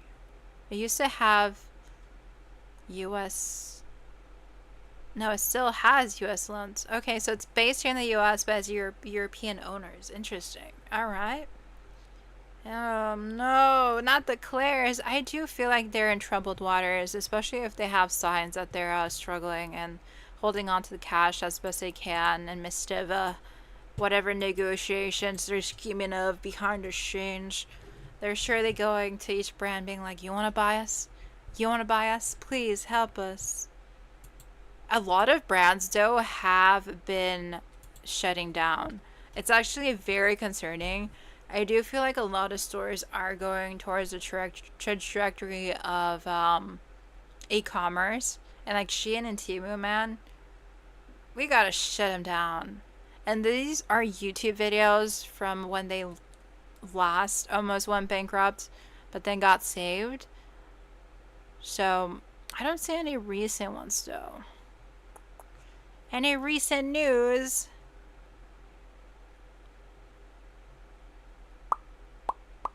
No, no recent news. Let's see. Bitty bitty bumba. Okay, so. No, it was all from 7 years ago. Oh my gosh, 7 years ago, I was 21 years old. I was still in college. I had no idea. No idea. Okay, so I don't see anything, but I'm gonna definitely keep my eye out on what happens to Claire's, because that's so sad to hear. Oh, another thing that I saw about luxury fashion is how luxury fashion is reaching TikTok shop, which seems so odd, because who would buy luxury items on TikTok? Now that just doesn't feel like they coincide. Like, when you think about TikTok, you don't think about luxury fashion. And when you think about TikTok shop, it almost equates to another version of like Temu or Shein. You know what I mean? Like, it feels kind of normal to be like, okay, like you're only gonna find cheap stuff on TikTok shop. But apparently a lot of luxury brands are going and putting their stuff there.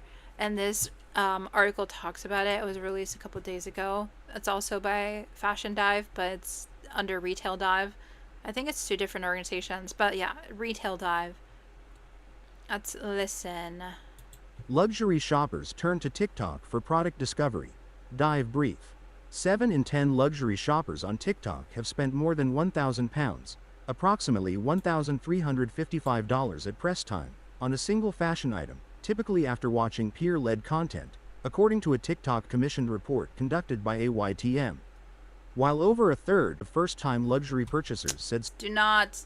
You've messed up my stream. Everyone keeps leaving because of this OBS. Please, OBS, don't mess with me. Don't mess with me anymore. It should work after this. I don't know what the heck is going on with OBS.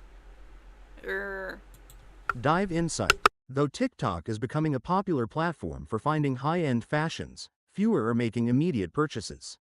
About 15% of survey respondents bought a luxury item directly after seeing it on the platform, according to TikTok.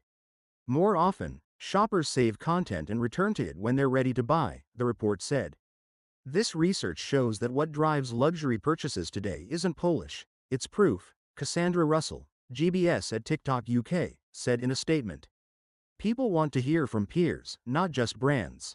TikTok has become a place where credibility is built in the comments section, and the path to purchase now runs through creators, conversations, and community insight. It's the spark that luxury brands can't afford to ignore. While some TikTok users are shelling out on high-end goods, the majority of TikTok shoppers are spending far less on the platform. A partner-centric survey found that TikTok shoppers aged 60 or younger spent an average of $59 per purchase and $708 annually on the platform. In light of the market volatility, even luxury shoppers are becoming less positive about the economy overall. A Saks Global Luxury Pulse survey released last month found that 28% of respondents reported a positive outlook on the economy, a 13 percentage point decrease from the previous survey. As luxury shoppers sour on the economy, their spending on high-priced items is predicted to contract. Purchases of personal luxury items could decline between 2% and 5% this year, a Bain & Company report projects. However, ultra-luxury items, jewelry, apparel and eyewear are expected to remain strong, according to the report. People will be spending on average of $59 per purchase? Huh? What? Spend $708 annually on the platform? That's cray-cray. I've never used TikTok Shop. I've heard of it though. I've heard of people buying from there, but I didn't believe it. Wow. What? I can't believe this. I feel like there's a lot of recession indicators, but this one, man, this is just blowing my mind. I thought we had no money. What? I mean, it's a good thing that luxury shoppers are like starting to address, I guess, the issues in the economy, because it's just getting harder to buy and buy. But I personally have never used TikTok Shop. I don't even know how to check out. Buying clothes off homeless people in New York is crazy. What? Why don't you just give them the money and leave them alone? I hate when people try to profit off of the homeless. Like, you're actually going to like film them for your own content and then give them money for their stuff. Just give them the money. They need the clothing. What are they gonna wear? Oh my god, people are so weird online. Okay, let's see. Luxury fashion. Luxury TikTok shop. Oh, this is what I was talking about, how China exposes their Birkin bag or like where it's made. And then people are like, this is not real. It's made in China for $1,400. Chinese factories are speaking up, and that too on TikTok. Take a Birkin bag, for example. Video claims that a bag is made in China for $1,400, all things included. And how much does Hermès sell it for? $38,000. That's a markup of over 2,600%. Our price is only 1/10 of those from the boutique. But we have exactly the same design, same material, and we're even the same group of people who have been making this bag. Chinese factories are speaking. Wow. Surprise, surprise. Okay. China influencers on TikTok exposing designer brands during tariff chaos. Wait, what is this? A legging pants for $100. And guess what? Oh, yeah. That's what we were talking about earlier. But I do want to talk about the luxury items or luxury TikTok shop, because I'm not on that side of TikTok. It's just a bunch of unboxing. What are we doing if we're just watching this? Lipton teas? No thanks. No thank you. Move. No, capitalism. Stop it. Stop it. People literally watch this? Glasses. Huh? Everything I feel. Wait, is this actual content? No, this feels wrong. This is like a late stage indicator. The cheapest item from Gucci. OBS, OBS, OBS, OBS. What are you doing to me? Sorry guys, OBS is just messing up my stream today. I've never had so many troubles with OBS, even though I updated it. Okay, let's continue. I may end up, I may end the stream just because there's a lot of tech issues today. I don't know what's going on.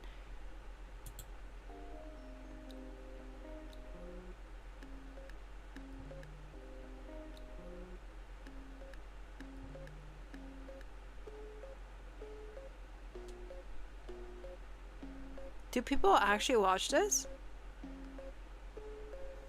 It just looks like any other bag. Oh my god, we're so screwed as humanity. Why? The tissue paper, girl, come on, do it faster. Girl, come on. Oh my gosh, it's taking forever. Those shoes are so ugly though. New favorite color. Keep working for me. I don't know what's going on. Okay. Yeah, I'm probably gonna end in the next 10 minutes just because OBS is just funky. Even though I updated it. How many does she have?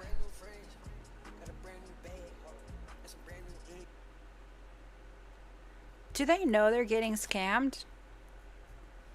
Surely they know. This. What is going on? Why does it keep doing this? Yeah, I don't know why it keeps doing that. Yeah, I think I'm gonna have to jump off in like a couple of minutes because this is just not, it's not happening today.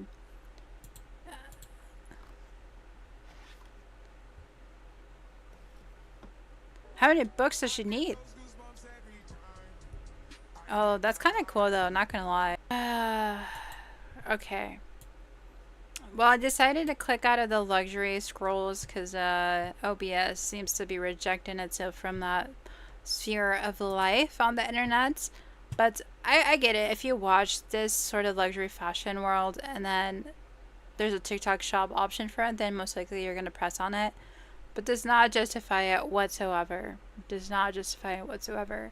But I do want to get into this article that I saw by Modas, where it says that Kate Fletcher is tackling the roots of ultra-fast fashion and Shein's unstoppable rise.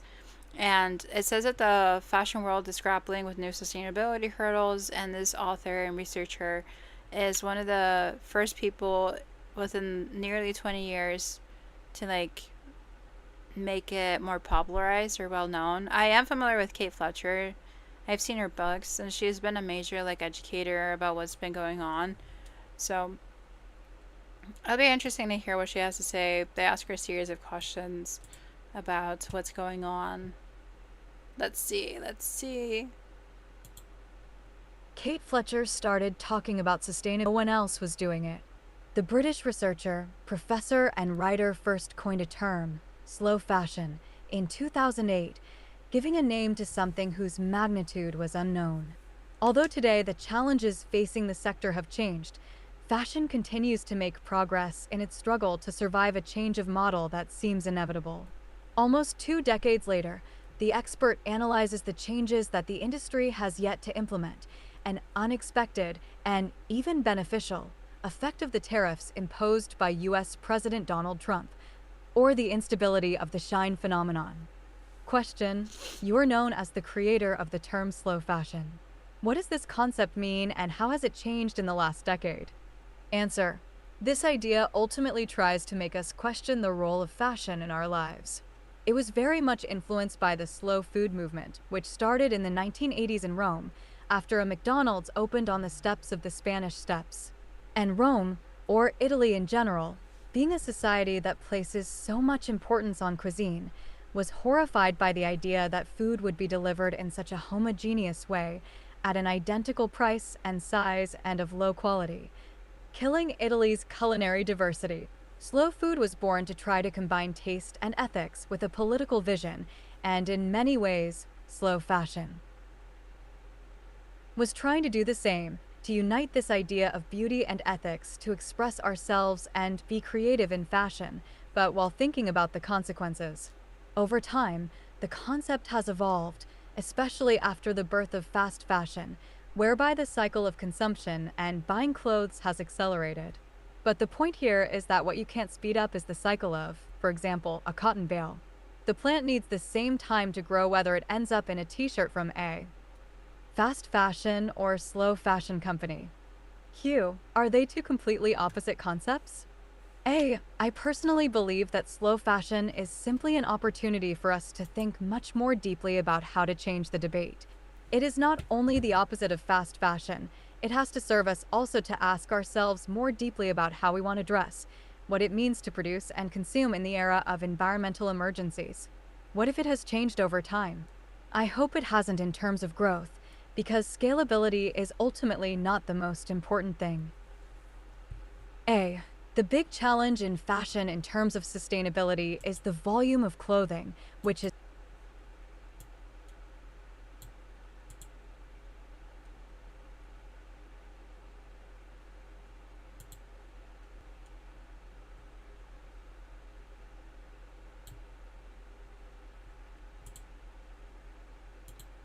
Hugh, I don't know if you can elaborate a little bit more on that, because at the end of the day, what we're continually talking about in the industry right now is the ability to scale sustainable solutions. The big challenge in fashion in terms of sustainability is the volume of clothing, which is not only very high, but growing. And fundamentally, fight overproduction is simply to produce less.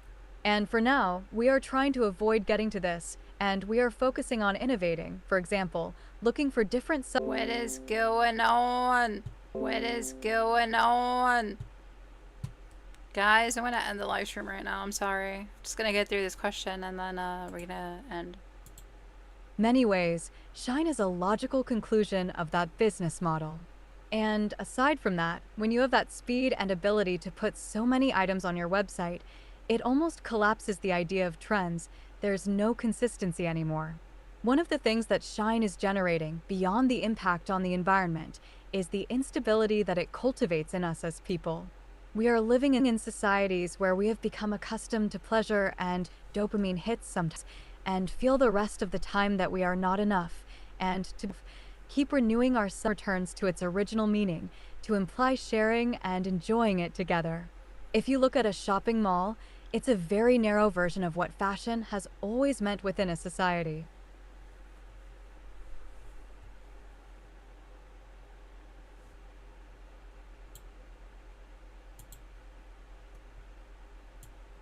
Okay, let's get through this bit and then I'll head on out. Hugh, will those big malls disappear then? What do you think the fashion of the future will be like? Alternatives to fast fashion are too expensive, but that fast fashion is too cheap. We have become accustomed to prices that are too cheap. We have become accustomed to prices that are too low for certain goods, and we see everything that is not too low as too expensive. But if I were to talk to my mother, for example, about what it was like 40 years ago to buy clothes, the weekly budget that went into it, we would see that it is much higher than it is today.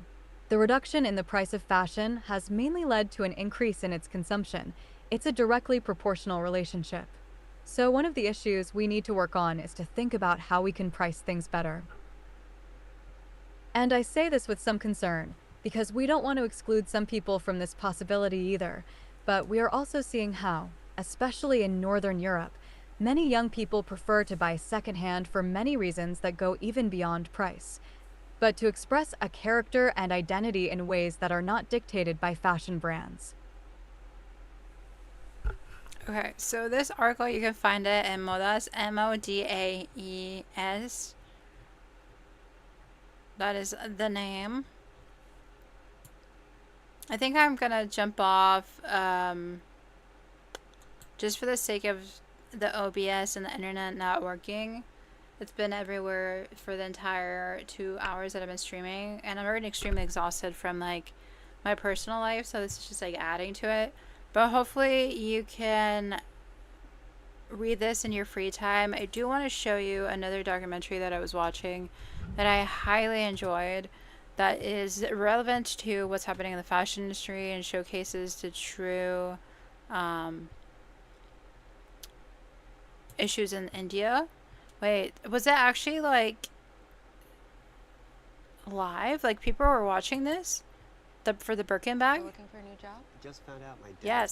Yes, I am. Let's see. Bag. It was made for the late singer and actress Jane Birkin. It just sold at auction in Paris for an eye-popping $10 million. Here's a look at this black leather bag. It was first created in the early 80s. It has since become one of the world's most exclusive and expensive fashion accessories, famous for its sky-high prices and long waiting lists. That's if you can even get on the waiting list. NBC News correspondent Danielle Hamamjan, she is following this one for us from London. Danielle, so tell us about this auction. I mean, what a price tag. And remind us why the Birkin bag does kind of have this unique place in history, in addition to the crazy price tag. Oh my god, it started at $10 million. No. That's just worse. Yeah, so the hammer price, $8.2 million. The bidding started at $1 million. Jane, I knew it. I was like, it must have started at $1 million. That is crazy. I called it without even knowing. Oh.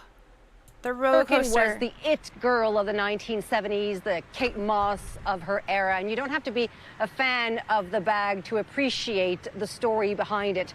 The year was 1981. Jane Birkin is on a plane on an Air France flight to London. She gets upgraded. She's got her bag with her full of stuff. The bag falls over, the stuff comes out, and the man sitting next to her says, "You should have a bag with pockets." To which Jane Birkin replies, "The day Hermès makes one with pockets, I will get it." Well, turns out it was Mr. Hermès himself sitting right next to her, Jean-Louis Dumas. She then proceeds to draw in her what she had in mind, the design that she wanted, not on a piece of paper, not on a napkin, but on the vomit bag that was sitting in the seat pocket in front of her. So born out of this need for practicality is one of the most luxurious items in the world nearly 45 years later. Take a listen. Who would not want to own this bag? For fashion folk, it's kind of the... I don't want it. Sorry to break it to you, I don't want it. Equivalent of owning Enzo Ferrari's Ferrari, or... I don't need it. I don't need it. I'm sorry. Steve Jobs' first prototype of an iPhone. Like, it's the OG, it's the quintessential, it is the piece.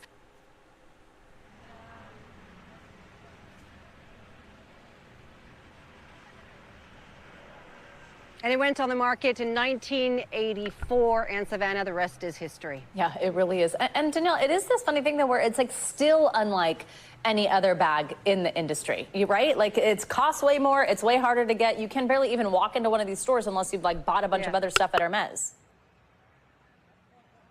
Yeah, you're absolutely right. It's not just the kind of shop you can go in and say, I'll grab that one in red. No, there's not a formal waiting list, but the way it works, so they say, is that you need to sort of build a relationship with the brand. You need to build a relationship with sales associates, show your commitment, almost like earn the right to have a Birkin, and it could take years. There is a supply and demand issue. Supply is low, demand is high, the prices are very high. I mean, in some cases you could buy a one-bedroom apartment in New York, or you could buy a Birkin bag. No kidding. And for the one that went for today, you could buy a lot bigger than a one-bedroom. Danielle Hamamjan, thank you so much. Yes, yeah. Ha ha ha ha ha. Late stage capitalism is horrible.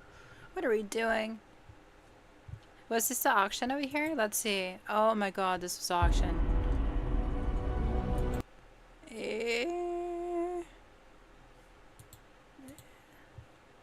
Come to the star lot of this sale, lot 8, which is the original Birkin, created in 1985 for Jane Birkin. Today, the Birkin has become a veritable fashion icon.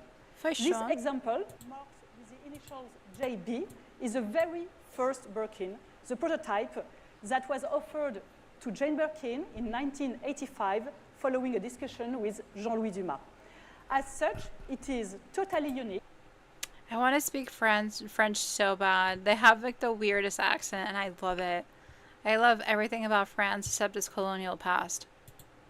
With many differences from the model that will be later sold by the Maison Hermès and become the most famous bag of all time. Please note that lot 8 is a premium lot and that only clients already registered are allowed to bid on this lot.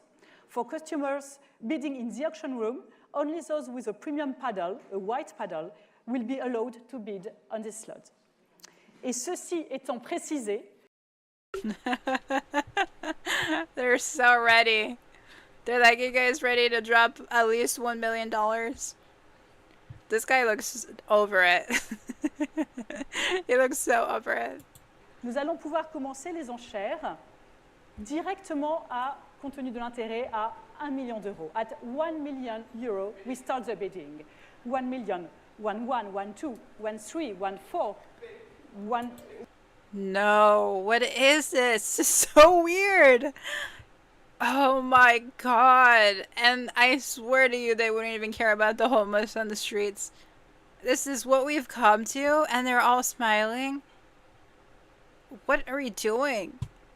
1 1 6 with front, 1 7, 2 million, do we want 2 2? 2 million with Eddie Auchan at 2 million. 2 3 at 2 million 3. 2 4.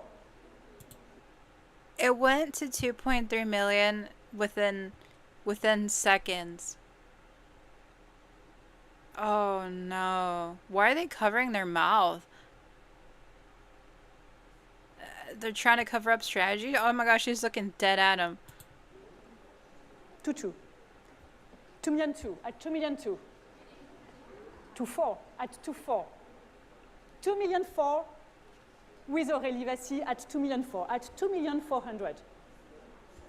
2 million 4. Vanessa, do you want to bid? At 2 million 4, the bid is against you. 2 million 5 with Nathalie Auberti. At 2 million 5, at 2 500 000 euros, l'enchère est avec Nathalie Auberti. 2 million 6 with Mario Tavella. At 2 million 6, it's your bid, Mario. At 2 million 6, at 2 million 600,000 euros. At 2 millions 600 000 euros, l'enchère.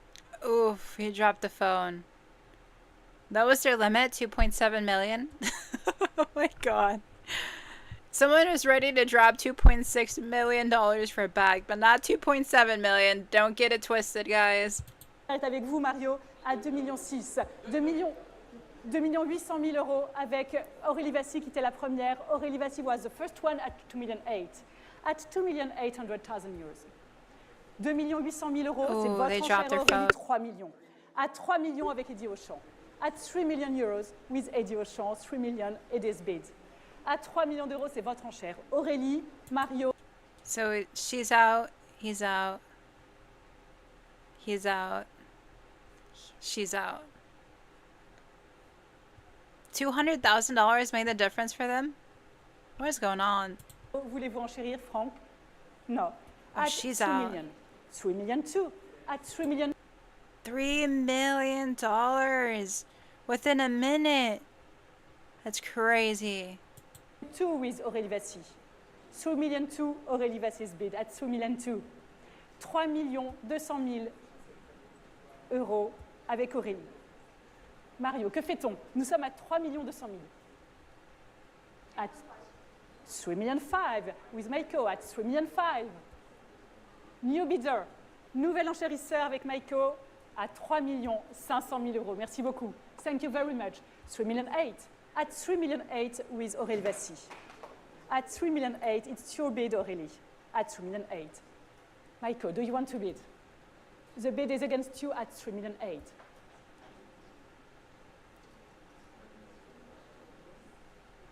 At 3,800,000 euros, Aurélie Vassy's bid. Against you, Maiko. Against you, Mario. Against you, Eddie. À 3 800 000 euros, c'est votre enchère, Aurélie. 4 million with Eddie Auchan. Eddie's bid with at 4 million. $4 million for a bag. Crazy. His smile is like, what the F is going on? I think this is the most grounded character that we got going on. His laugh is like, bro, what the hell? 4 millions d'euros avec vous, Eddie. À 4 millions d'euros, nous sommes. Ce n'est plus dans la salle, c'est au téléphone avec Eddie Auchan. 4 million too, thank you, Aurélie. At 4 million too with Aurélie Vassy. At 4 million too. At 4 million too, it's your bid, Aurélie. At 4 million too. À 4 millions 200 000 euros, votre enchère, Aurélie. At 4 million 5 with Meiko. At 4 million 5, thank you very much. At 4 million 5 with our Japanese colleague. At 4 million 5. À 4 500 000 euros, l'enchère est avec Meiko maintenant, venue de notre bureau du Japon à 4 500 000 euros. 4 500 000 euros, 4 800 000. At 4 million 8. À 4 800 000 euros avec Aurélie Vassy. Meiko, do you want to bid already? 5 million. At 5 million euros with Meiko, thank you very much. At 5 million euros we are. At 5 million your bid. At 5 million. 5 millions d'euros avec vous, Meiko. Aurélie, que fait-on? Nous sommes à 5 millions et c'est contre vous à 5 millions. À 5 millions. Je vous attends. 5 millions d'euros, votre enchère, Meiko, à 5 millions d'euros. Nous attendons la réponse d'Aurélie et d'Eddie à 5 millions. We're at $5 million here, people. This is crazy. I do want to know who's behind these callers. It's very interesting that they had people representing them or organizations being represented by others. Very interesting indeed. At 5 million euros. Against you, Aurélie, against you, Eddie. Je vous attends. J'ai vu que vous étiez en discussion. At 5 million. Aurélie, avez-vous une réponse? 5 million 5. At 5 million 5 with you, Eddie. Eddie Auchan's bid at 5 million 5. What? Why was 5.5 million like too much? Like we were at 5 million, but 5.5 was what got them to gasp. No, it was not the 3 million, it was not the 4 million, it was not the 5 million, it was the 5.5 million that got them to go gasping. Oh my god, what is this? Oh. Wait, let me adjust this so you can see everyone auctioning. 5, thank you very much. Meiko, what shall we do? 6 million. At 6 million euros. At 6 million with you, Meiko. At 6 million your bid. Eddie, la salle est suspendue à vos lèvres. At 6 million we are with you. At 5 million. 6 million, 6 million. What? She literally confused 5 million with 6 million. She thought they were at 5 million. They're already at 6 million and she literally forgot. She messed up on a whole $1 million. Wait, we need to rewatch that. At 5 million. 6 million. 6 million. À 6 millions d'euros avec Meiko. Contre vous, Eddie, que fait-on?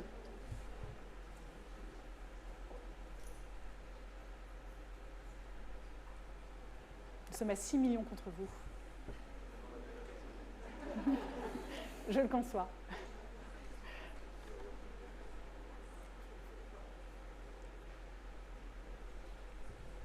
À 6 millions d'euros, nous sommes à 6 millions. Still with you, Meiko, at 6 million euros. Que fait-on?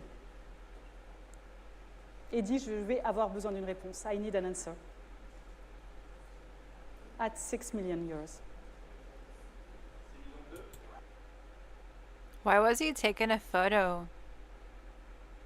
To remember the moment? 6 million too. At 6 million 200,000 euros. À 6 200 000 euros, l'enchère est avec vous, Eddie. À 6 200 000 euros.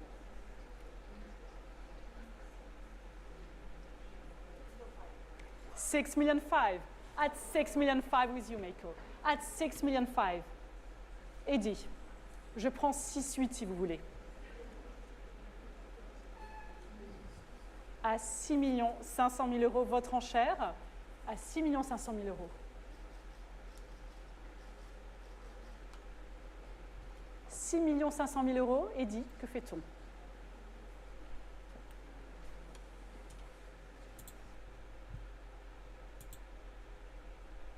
This is crazy. Let me move out of the way so you can see the Japanese lady. That's the one presenting all the deals. This one over here.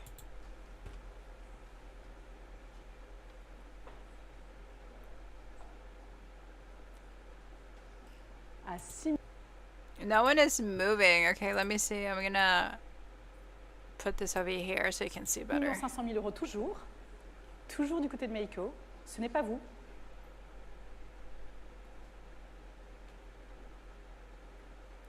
« 6 500 000 euros. Je vous ai vu, Eddie. Je n'attends que vous.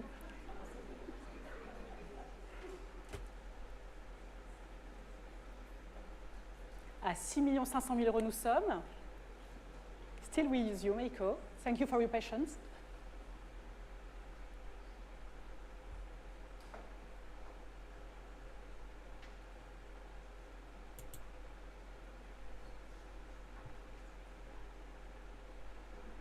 Nous allons quand même devoir avoir une réponse.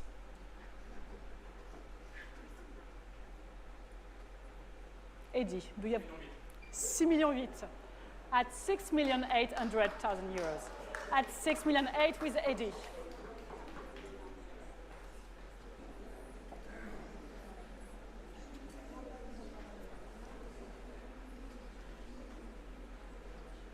Eddie, est-ce que l'on continue? At 7 million euros. We live in such a dystopian world. This is where we've come to. For a random bag. Or the it bag, I'm sorry, the it bag of the fashion industry. À 7 millions d'euros, nous sommes. 7 million with you. Against you, Eddie.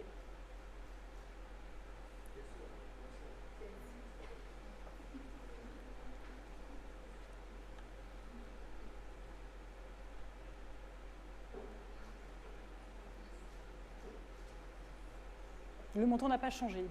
Nous sommes toujours à 7.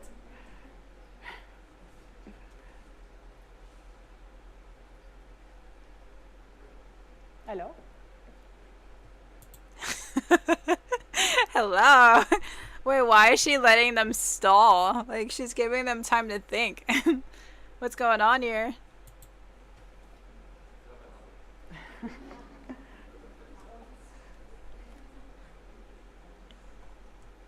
À 7 millions d'euros, toujours votre enchère. Merci de cette très belle enchère. Eddie, que fait-on? The bid is against you at 7 with Meiko.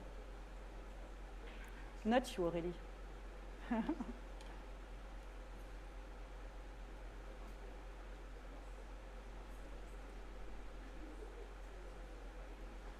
Pensez-vous avoir une réponse? Toujours à 7. Thank you for your patience. We will know soon.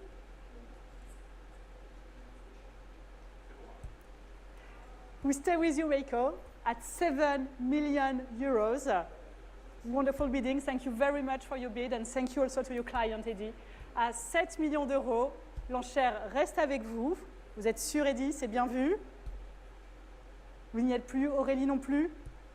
7 millions d'euros pour le prototype du sac Birkin, à juger avec vous, Meiko, au téléphone. Merci à tous de vos enchères, à 7 millions d'euros.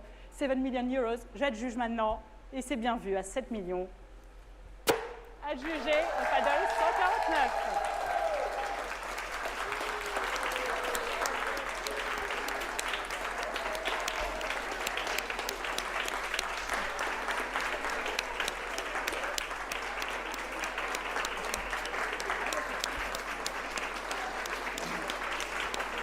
Million. Thank you very much, Michael. 1,8 million with Eddie. at 6.8 million with Eddie.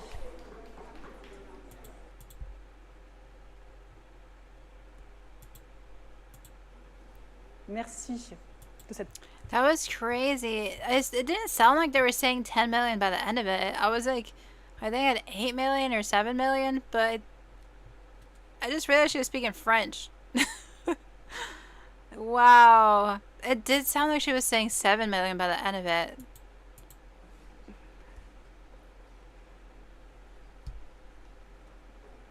Hello? Hello. Wait.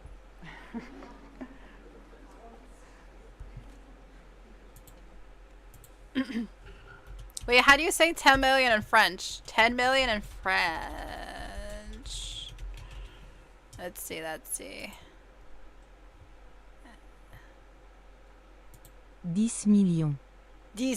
Oh, okay, 10. 10 millions. No wonder I 10 can millions. understand. That's why she was saying 10 million. She switched from English to French by the end of it. She was saying it in English and then she switched. 5 million. Yeah. 6 500 000 euros. Je vous ai vu, Eddie. Je n'attends que vous. Yeah, she started switching to French from French by the end of it. No wonder I was confused. I was like, wait, I thought we were at 7. Interesting. Oh my god, $10 million for a worn old bag. Silly rich people. Oh my god. Another person said the world has gone mad and lost its moral compass as well as its value system. I wonder what the highest bidder will do with it. I wish it would land in a museum and be available for admiration. And it says that 1% definitely have way too much when they pay $10 million for a 40-year-old leather handbag. They could have gotten a fine bag at Goodwill for $10. Insanity. That's what I'm saying. That's literally what I'm saying. I mean, this just kind of shows the privilege that people have, and they're willing to spend money on something that has an elite symbol to it. And like, they don't care if it's morally good or right to have a bag and spend $10 million for it. I mean, they have their minions. These people are actively working for the rich. I don't think they'll ever imagine having that amount of money. I wish they could. I mean, I wish everyone has as much as they would want in anything. It's just to have their minions come and represent them and not even know where the bag is going to head. It's crazy works to me. And it just shows that we're in late stage capitalism. And if people can find a job, they're going to do anything to keep that job, even if it's to work on behalf of billionaires, essentially, who have way too much money at their disposal to buy nonsensical items for no freaking reason whatsoever. Except maybe to be like, yeah, I own it. That's really it. It's crazy. We're living in such backward times. It really is troubling to see. And there's like so many good bags everywhere. It's just like this idea that things can be elite or like you become better than everyone else just to have a bag in your hands is we're a piece of work. Psychologically, we're a piece of work. We're a piece of work. Oh my god.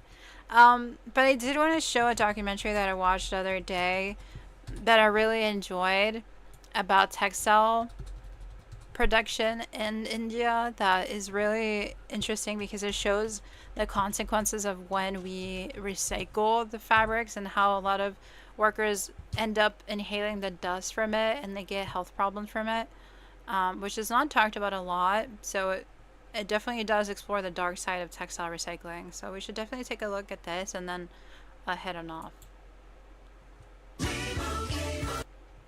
Nope. Nope. Nope. Nope. Never worn. Micro trends dictate what's in and what's out. पहले कपड़ा ज़्यादा पहन के देते थे, घिस-घिस के देते थे. अब आता है कम पहना हुआ. India alone produces more than 7 million tons of textile waste each year, just behind China and the US. But one Indian city is touted as the solution to textile waste. Haryana का पानीपत टेक्सटाइल रिसाइकलिंग के global hub के रूप में उभर रहा है. Now, seasonal fashion is spun into recycled carpets, cushions and covers. We can make around 5,000 pieces per day. But this so-called green solution to our waste problems comes at a hefty price. मजबूरी में करते हैं हम लोग. करेंगे नहीं तो खाएंगे क्या? Exposed to toxic fibers and chemicals, Panipat workers risk their lives for a multi-billion-dollar industry. 101 East follows the journey of our used clothes and exposes the toxic cost of textile recycling.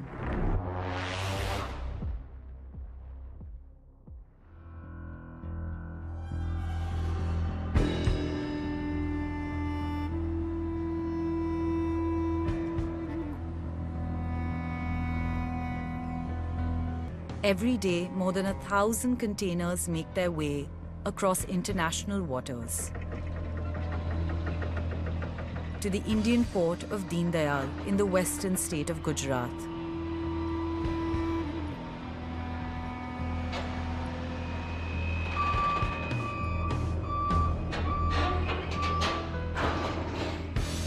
Inside are cereals, oil, chemicals, Open karo gate. Shivu bhai, gate khol do. and one surprising product from the West. Stop kar de. Go.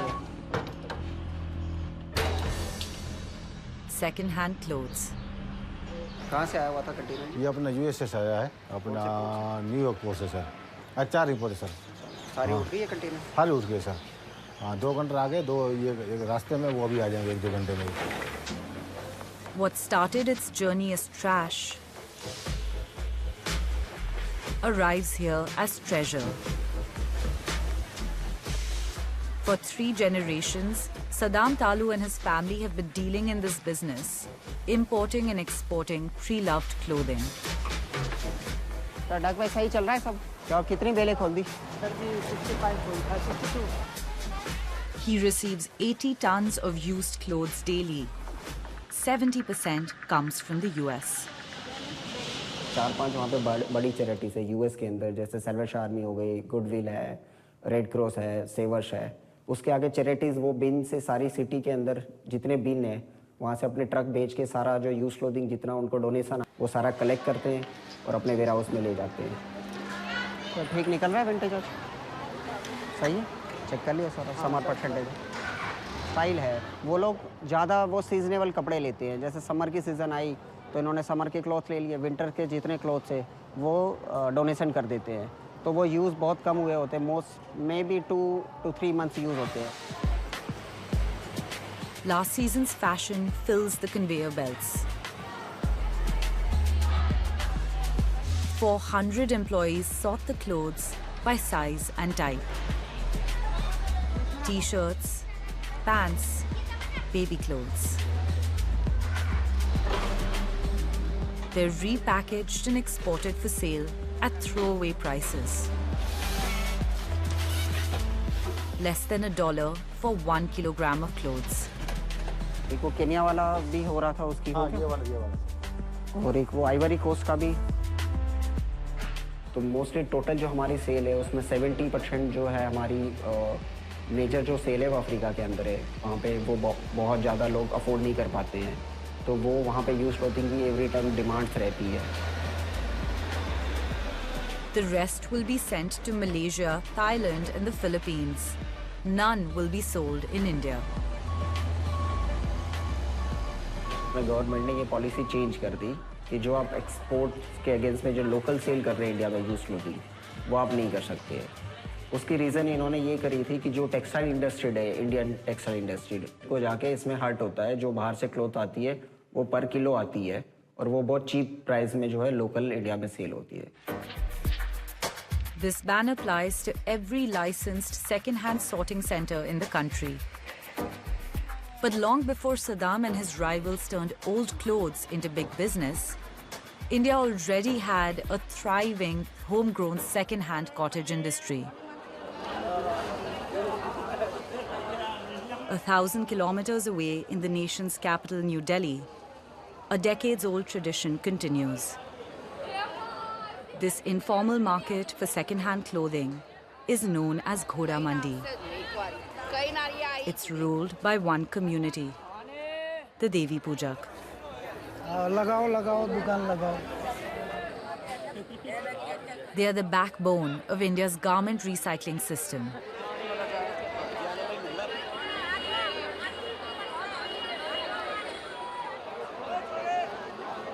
अरे सही jeans है, देख तो ले.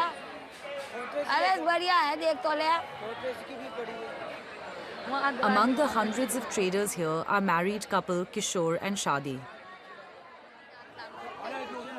For the past 50 years, they've been coming to this market 6 days a week. They set up shop from 4 a.m. till 10 a.m. बचपन में जैसे 10-15 साल से मम्मी पापा के साथ जाते थे, तब वो मम्मी पापा से ही हम सीखे हैं। मम्मी पापा तो रहे नहीं, हमारा बुजुर्ग भी है नहीं, यही काम के खत्म हो गए। वही काम करते करते बूढ़े हो गए, 50 साल हो गई। पजामे वाले किधर ले रहा है? बहुत कमी थे यार, दोस्त क्यों ऐसे कर रहे? 10 तो कर ले कम से कम, 10 तो कर ले, बढ़िया कमी थे। About 80,000 pieces of clothing are sold every day in this market. Shirts for 10 cents, pants for 20. Entire wardrobes can be fashioned here for less than $1. Most of the customers are migrant laborers who've come from every corner of the country to find work in Delhi's factories and construction sites. खर्चा पानी के बचे 100-150 रुपए, वो बच गए कपड़े, अभी ये कल भी के गए। Kishore and Shadi have earned more than $5 today, a bumper return for the couple. But their work is far from over. Now begins the most grueling part of their day, the hunt for old clothes. Ghaziabad है, फरीदाबाद है, पूरे में जाते हम, पूरे दिल्ली में घूमते हैं। हर जगह हो गए, एक दिल्ली में ही नहीं है, हर गांव में मिलेंगे, पूरे हिंदुस्तान में, जहाँ मर्जी चले जाओ। हमारे 10-20 घर तो मिलेंगे। Once a nomadic community, generations of Devi Pujak have now settled in cities across India. 30,000 are in this area alone.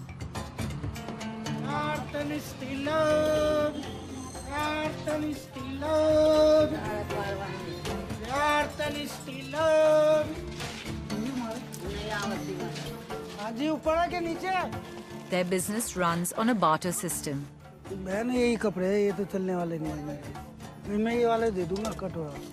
Kishore and Shadi buy kitchen utensils from nearby markets and then exchange them for people's old clothes. और ले जाओ, इसमें तो जरूरत बनना है। क्या लूंगी बता? कितने बर्तन दोगे इन कपड़ों में? जैसे कोई गरीब आदमी पहन ले, ऐसा ही उठाते हम कि आगे जाके किसी का पहनने में काम आ जाए, क्योंकि हम सर पे लेके गट्ठे लेके घूमते सारा दिन। अब सारा वो कपड़ा उठा के घूमेंगे, यहाँ कोई लेगा नहीं तो फायदा क्या है? After hours of walking through this Come back. Stream is healthy, no data. Stream is healthy, no data. Gosh. So sorry for the issues. But like I was saying, I paused to say that this work is so backbreaking. And I agree, like if I like something, I'll wear it. It doesn't matter if it's like secondhand or new. If I like the style, that's what matters to me. A lot of people may function differently, which I totally understand. But I've always been someone that if I like how it looks on me, I'll buy it. If I have the budget for it, obviously. But most of the times I'm just at the thrift store. I'm never at the mall, to be honest. So I don't give myself the opportunity to like something that's technically quote unquote new. But just the grueling nature of their work where they have to barter with people and trade stuff so they can get clothing and then make sure that it sells. And then they have to literally carry it across entire towns. I just got tired watching them do this. Oh my gosh. This man is like healthy by force, not because he wants to. And he looks decently old too. Like he may be in his 60s, but he looks like he's strong because of all the work he does.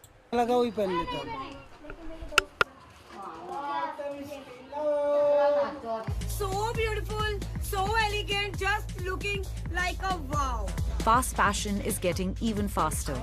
Shorter production times, speedier deliveries, booming consumption. Between 2023 and 2024, Indian fast fashion grew by 30 to 40%. Shein is back in India. Global giants like Shein churn out thousands of new styles every day. Influencers drive micro trends, a new obsession every week. It's a world all too familiar to 23-year-old Missimi Kashyap. Oh, the lighting is good here. Okay, move.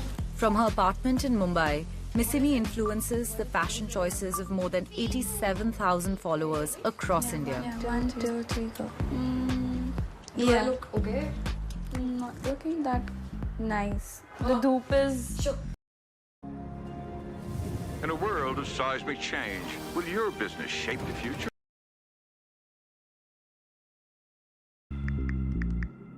My Instagram account is sort of accidental because I grew up on the internet. I always enjoyed posting.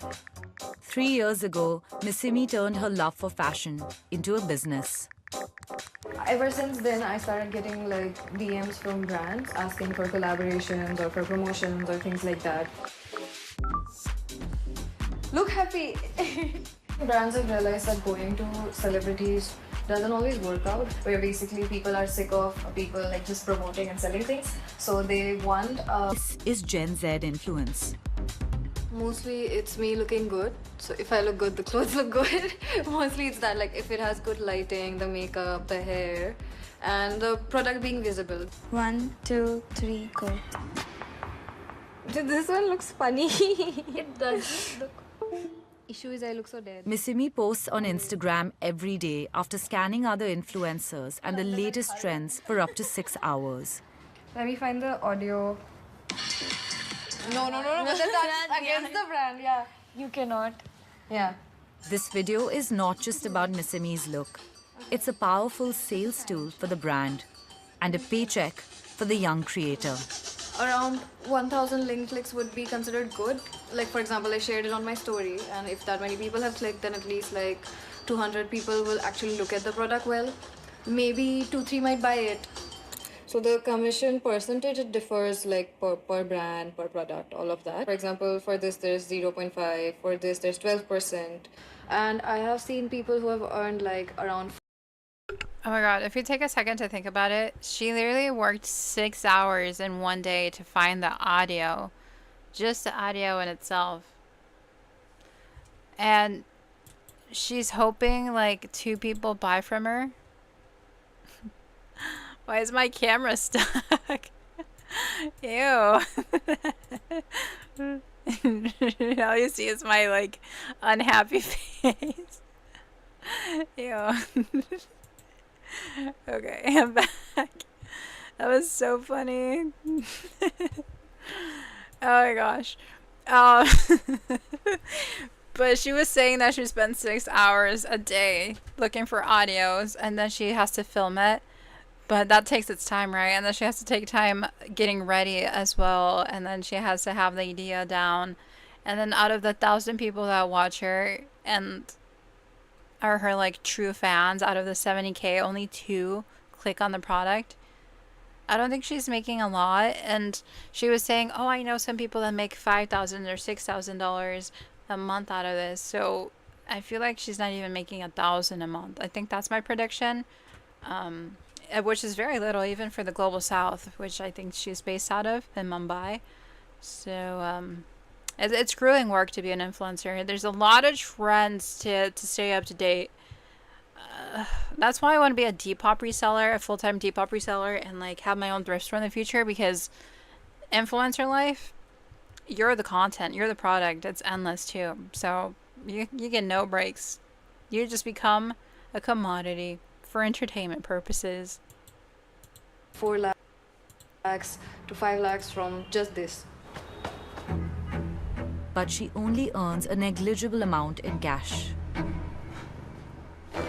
Most brands pay in clothes. Packages pile up.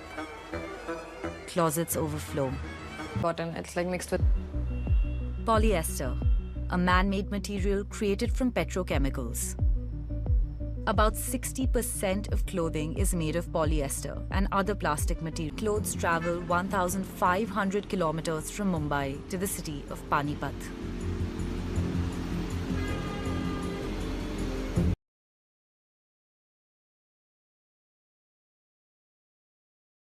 Truckloads travel 1,500 kilometers from Mumbai to the city of Panipat.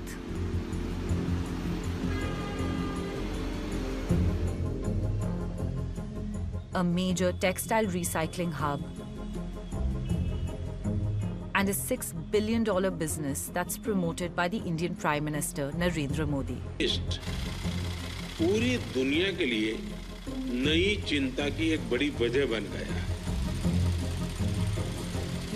Haryana का Panipat textile largest brands in more than 50 countries, including Target, Walmart, and Zara Home. This is recycled cotton and this is virgin cotton. So you won't be able to find any difference. It's good as much as virgin cotton basically.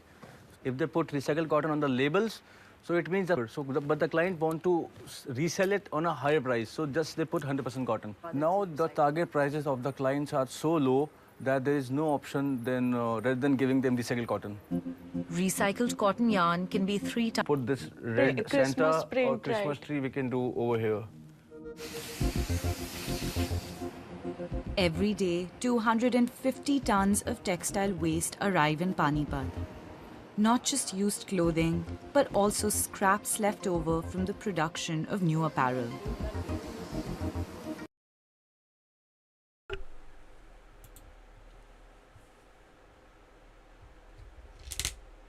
Okay, so there is no data, error issues, and OBS is not working today, so I may end up calling it a day today. Yeah, there's no other option for me. Everything is working badly today. Not very exciting to think about. Hello? Hello, hello. Well, Twitch is working. Twitch, hello Twitch. Well, thank you so much Twitch for watching, and hopefully you enjoyed. My streaming situations with OBS is not the most ideal situation, and the internet's also leaving and there's errors everywhere, so I'm gonna call it a day. I don't know what's going on. I'll investigate it. Maybe there's something going on with the router. Yeah, there was no problems for the last couple of weeks, and now this week everything is self-combusting. Was not surprised, just very irritated, but this is not what you should expect from my streams. I've tried very hard to keep them functionable and watchable, so I'm so sorry for the errors, so sorry for the glitches and for the OBS problems. I don't know what's going on. Like, I genuinely have tried so hard to make these streams perfect, so I'll touch base again. I'll stream maybe on Sunday, but given that I'm trying to find work and like I'm experiencing all these random stuff at my workplace with robberies and stuff, I don't think I'm going to. But I'll see you definitely this Tuesday. I'll be streaming from 4 to 7 p.m. Central Time, and hopefully I have the Wi-Fi, OBS, the data, the errors all figured out. I'm sure they're all interconnected somehow, and we'll continue to watch more sustainable fashion news, more environmental news, and social justice happenings in the world. But I'll see you until Tuesday. And then I am uploading a lot of TikToks. If you like TikToks, I'm on TikTok a lot, so look forward to more TikToks. I'm filming like 30 of them tomorrow, so I can batch them and then release them out throughout the next week. So yeah, I'll see you. Take care. Have a good Thursday. It's raining constantly here in Illinois for some reason, so I'll have a quiet day in, a rainy Thursday day in, and feel free to subscribe, and I'll see you later. Bye.